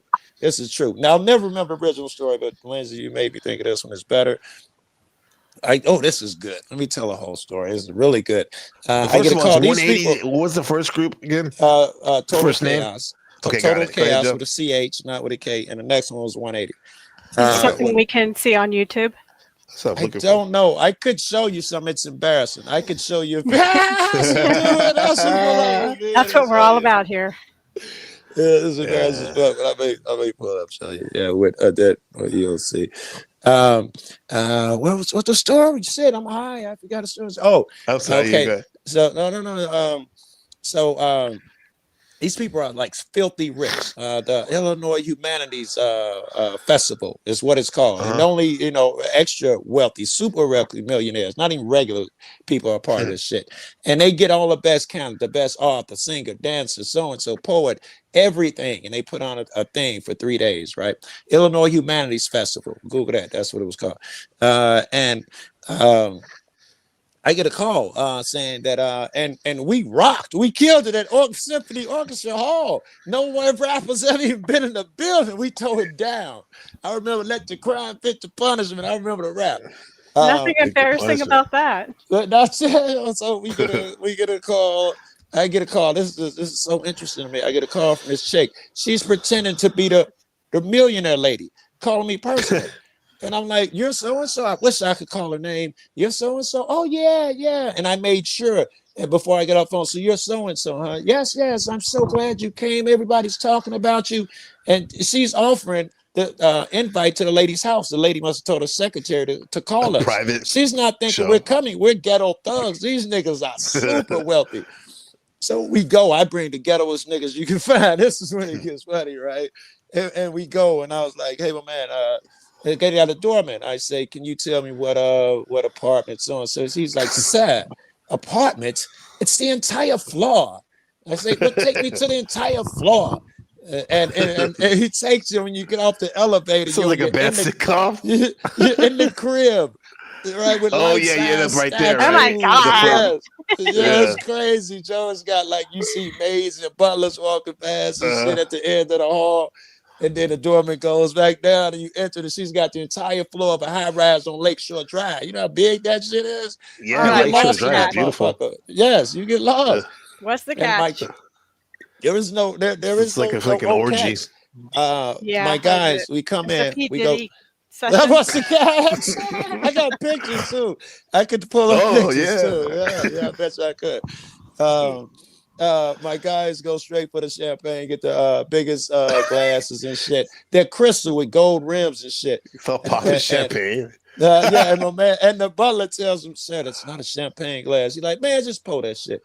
And he poured, and this idiot drops the glass, break her shit. Oh, I'm thinking Joe is part of the setup. I'm sure Joe is. Like cost like $500 or something. Yeah, right. Glass. And then they sit in the corner, and after 10 minutes, because they're not social, we should go, man. We should leave. I'm like, no, nigga, I ain't come here for that shit. I left them. And me and my other boy, Boo Man, we just got pictures. We went around the crib. It was, I almost had that guy named Nathan Gurr, Nathaniel. All right. Anyway, yeah. So the chick. This is what I brought the whole story for. The chick. I see her up there, and the rich lady who now I know, Eileen, I think her name is. She's introduced me to her secretary. I catch the voice. I said, did we talk on the phone? And I said, I said, you're the one who called me, right, to ask me to come to let her know because I asked her particularly. And I thought it was so interesting that she was pretending to be the rich lady. Why not just call her the secretary? Yeah. Why? Who does that? That was so weird. People that are super, super, super rich and don't have to do any talking or doing. Yeah, but why would the secretary pretend to be that person? Right? Why just be the secretary? That inferior? Why not just say Eileen would like you? She's hi, I'm Eileen Ward, and I like to. She's playing a role. It was crazy. Is the joke cool nowadays? Do you think you actually would have asked that question? Yeah. I didn't have to bust her out in front of the lady. And now I don't think I would have bust her out in front of the lady. It was knowledge. She acknowledged it. She was like, yes, looking at me like, don't do it. And I didn't have to. So what happened at the party, though? What else happened at the party? It was great. Me and Boo Man, and you're going to make me dig up a fucking picture, Joe, of me and Boo Man killed. You make me want to dig up one of these fucking old pictures. Me and Boo Man killed this years ago. And were they like bobbing their heads and stuff? You're gonna go to jail. I did. It wasn't like a real party, right? It was, high class. A Diddy party. Everybody off in sections talking and shit. And I was having a ball. I'm talking to everybody. Yes, it was laid back and energy, bro. Me and Boo Man brought the energy. These niggas ain't never, had such a good time. And towards the end, everybody's talking about our performance and stuff, and everybody's like, I'm so sad we missed these two chicks, white chicks, middle-aged. Holy shit. Would you mind giving us something? And I forgot the rap, but it was like, if you're gonna punish us this hard, we're gonna do crimes that are this hard. Let the crime fit the punishment. And you know, it was cursing, it was horrible. And then and someone says, so what do you think, sisters? I say, sisters, yeah, we're nuns from the so-and-so, and I'm up, like, that was kind of They wearing normal clothes? No, They're regular wearing normal clothes though? Ordinary clothes. I know it's a thing, but at that party, all her books were signed. Man. All my books were signed. I would find the authors and get all my shit signed. Did you get any groupies from that show, from that party? Not from that party, but groupies. I could tell you endless stories about groupies. Not even a few horny nuns. Nothing from that one. We've had shit though where those same rich motherfuckers who want personal shit at their high-rise crib somewhere. And we've done that shit, and you come in, they all trying to floss like they know what ghetto culture is. The fridge would be full of 40 ounces, empty. They took everything out the fridge and filled it with 40 ounces. Like, you know, sounds like a Spike Lee movie. Yeah, it's crazy. Yo. That's fucking crazy. Have you been to any awkward ones where it was just like barely any people there? That one was fucking awkward because it was kind of like you was a monkey in a cage or something. These niggas were super rich and we super ghetto. What year was this? And they sit across in the this would have been, don't make me think shit. I don't know, long time ago. Let me think. Would you say like 90s or 2000s early? 20 years ago, I would have been in my 30s back then. So were you wearing like a triple long white tee type of shit or a big jersey? Would have been, my neighborhood ain't changed. We'd have been a long t-shirt, long white tee, long white tees. We ain't changed in all those years. Anybody smoking weed up in there? We were, and in fact, for that matter, we've done give a fuck. Like, we used to go to like Joe. to colleges and shit, different cities and states. And I can remember going to one in Baltimore. Oh my God, this is a great story too. They set us up to talk to the college. The magazine. Hold on, I'm gonna show you the magazine. Hold on. You get some good blackmail material. Exactly. Right. Everybody take your screen recorders out. Oh, you know what? Just a brief announcement. Mm-hmm. The count is down. It's either me. Oh, it's down. My fault. Clearly, it's either me or Joe. You stopped talking, Lindsay. That's what it was. The machine lies too. All right, so we was doing a magazine, right? I don't know if you see the title there. Through the Eyes of a Villain. That's in my basement. Us getting high and shit in the basement and all of that shit. The American flag, dog. With the American flag, yes. Okay, so we reproduced this in other cities and shit. And in Baltimore, they took us, man. They put us in a high rise across from the stadium, Camden Yards and shit. It was a 2-story fucking apartment. And they paid for everything, and the teachers wanted, because we killed at the college, and he was so popular. My friend John Lee, he used to be at work at the university here. He moved out there. He was so popular that they all wanted to come over his crib. And they come over his crib, and the night before we had shook him, and he was kind of mad. You know, he was like, "Man, I can't believe you guys did." I was like, "Dude, we broke the door and went up on a roof and smoked weed and fell asleep on a roof getting high. But you're a teacher. You can't have you doing that shit, Joe." God. So the next night, fell asleep on the roof. Yes, we woke up, and it was great because there was a hospital right across, and the life flight was just fly over our head, land at the hospital and fly over. It was like trippy all night long. Yeah. And the next day, in front of all those people, we was like, "Joe, because we didn't want to leave him out. We finna go get high on the roof. You want to come?" It was really awkward, right? And he was like, "I can," and the other one's like, "I would if I could," and all of that bullshit. We go do the same thing. Next day, we go teach at the college, and when we come back, all the weed that we left out is now on a plate in the bed, and we're running around. Someone's been here, you know, because all of us got a ton of weed.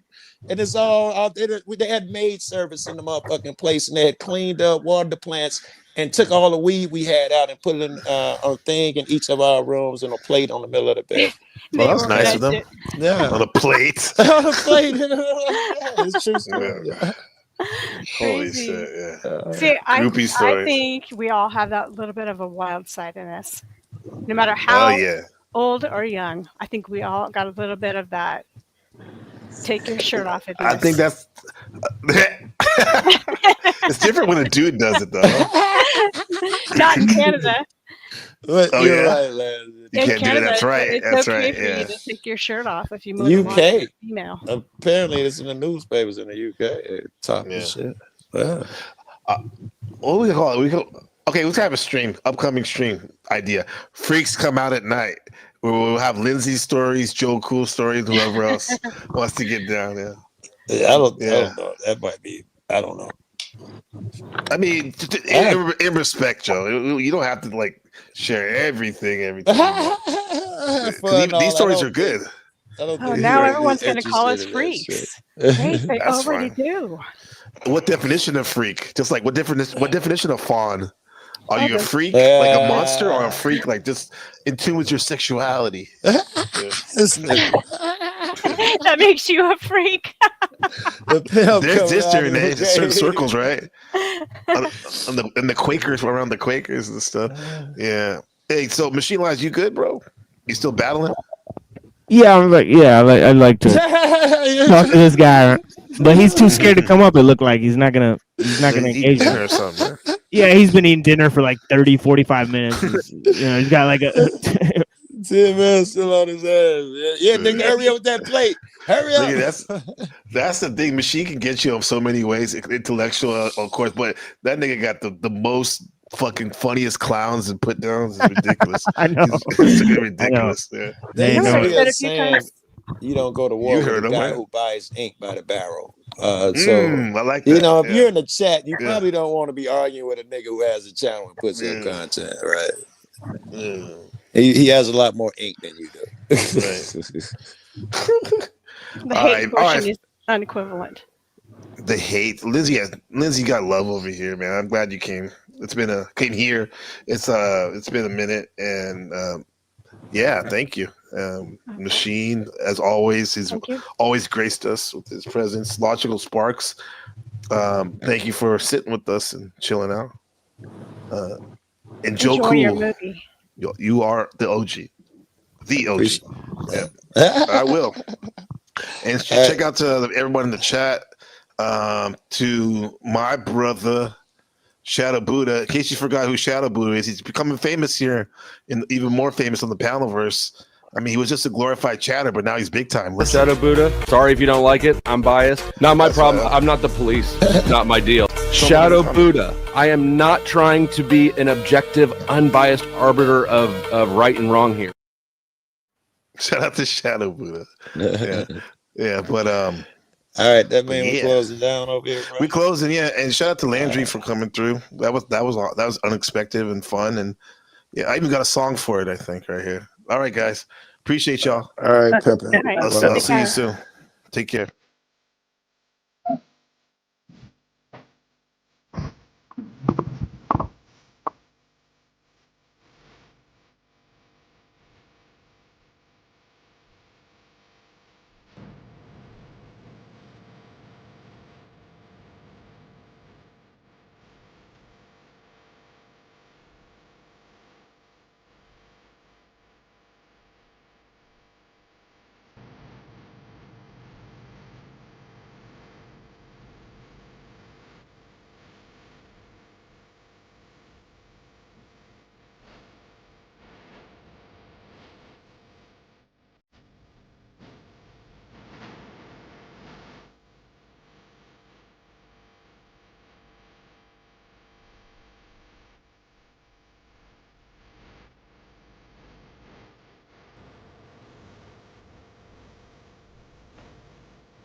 Bye.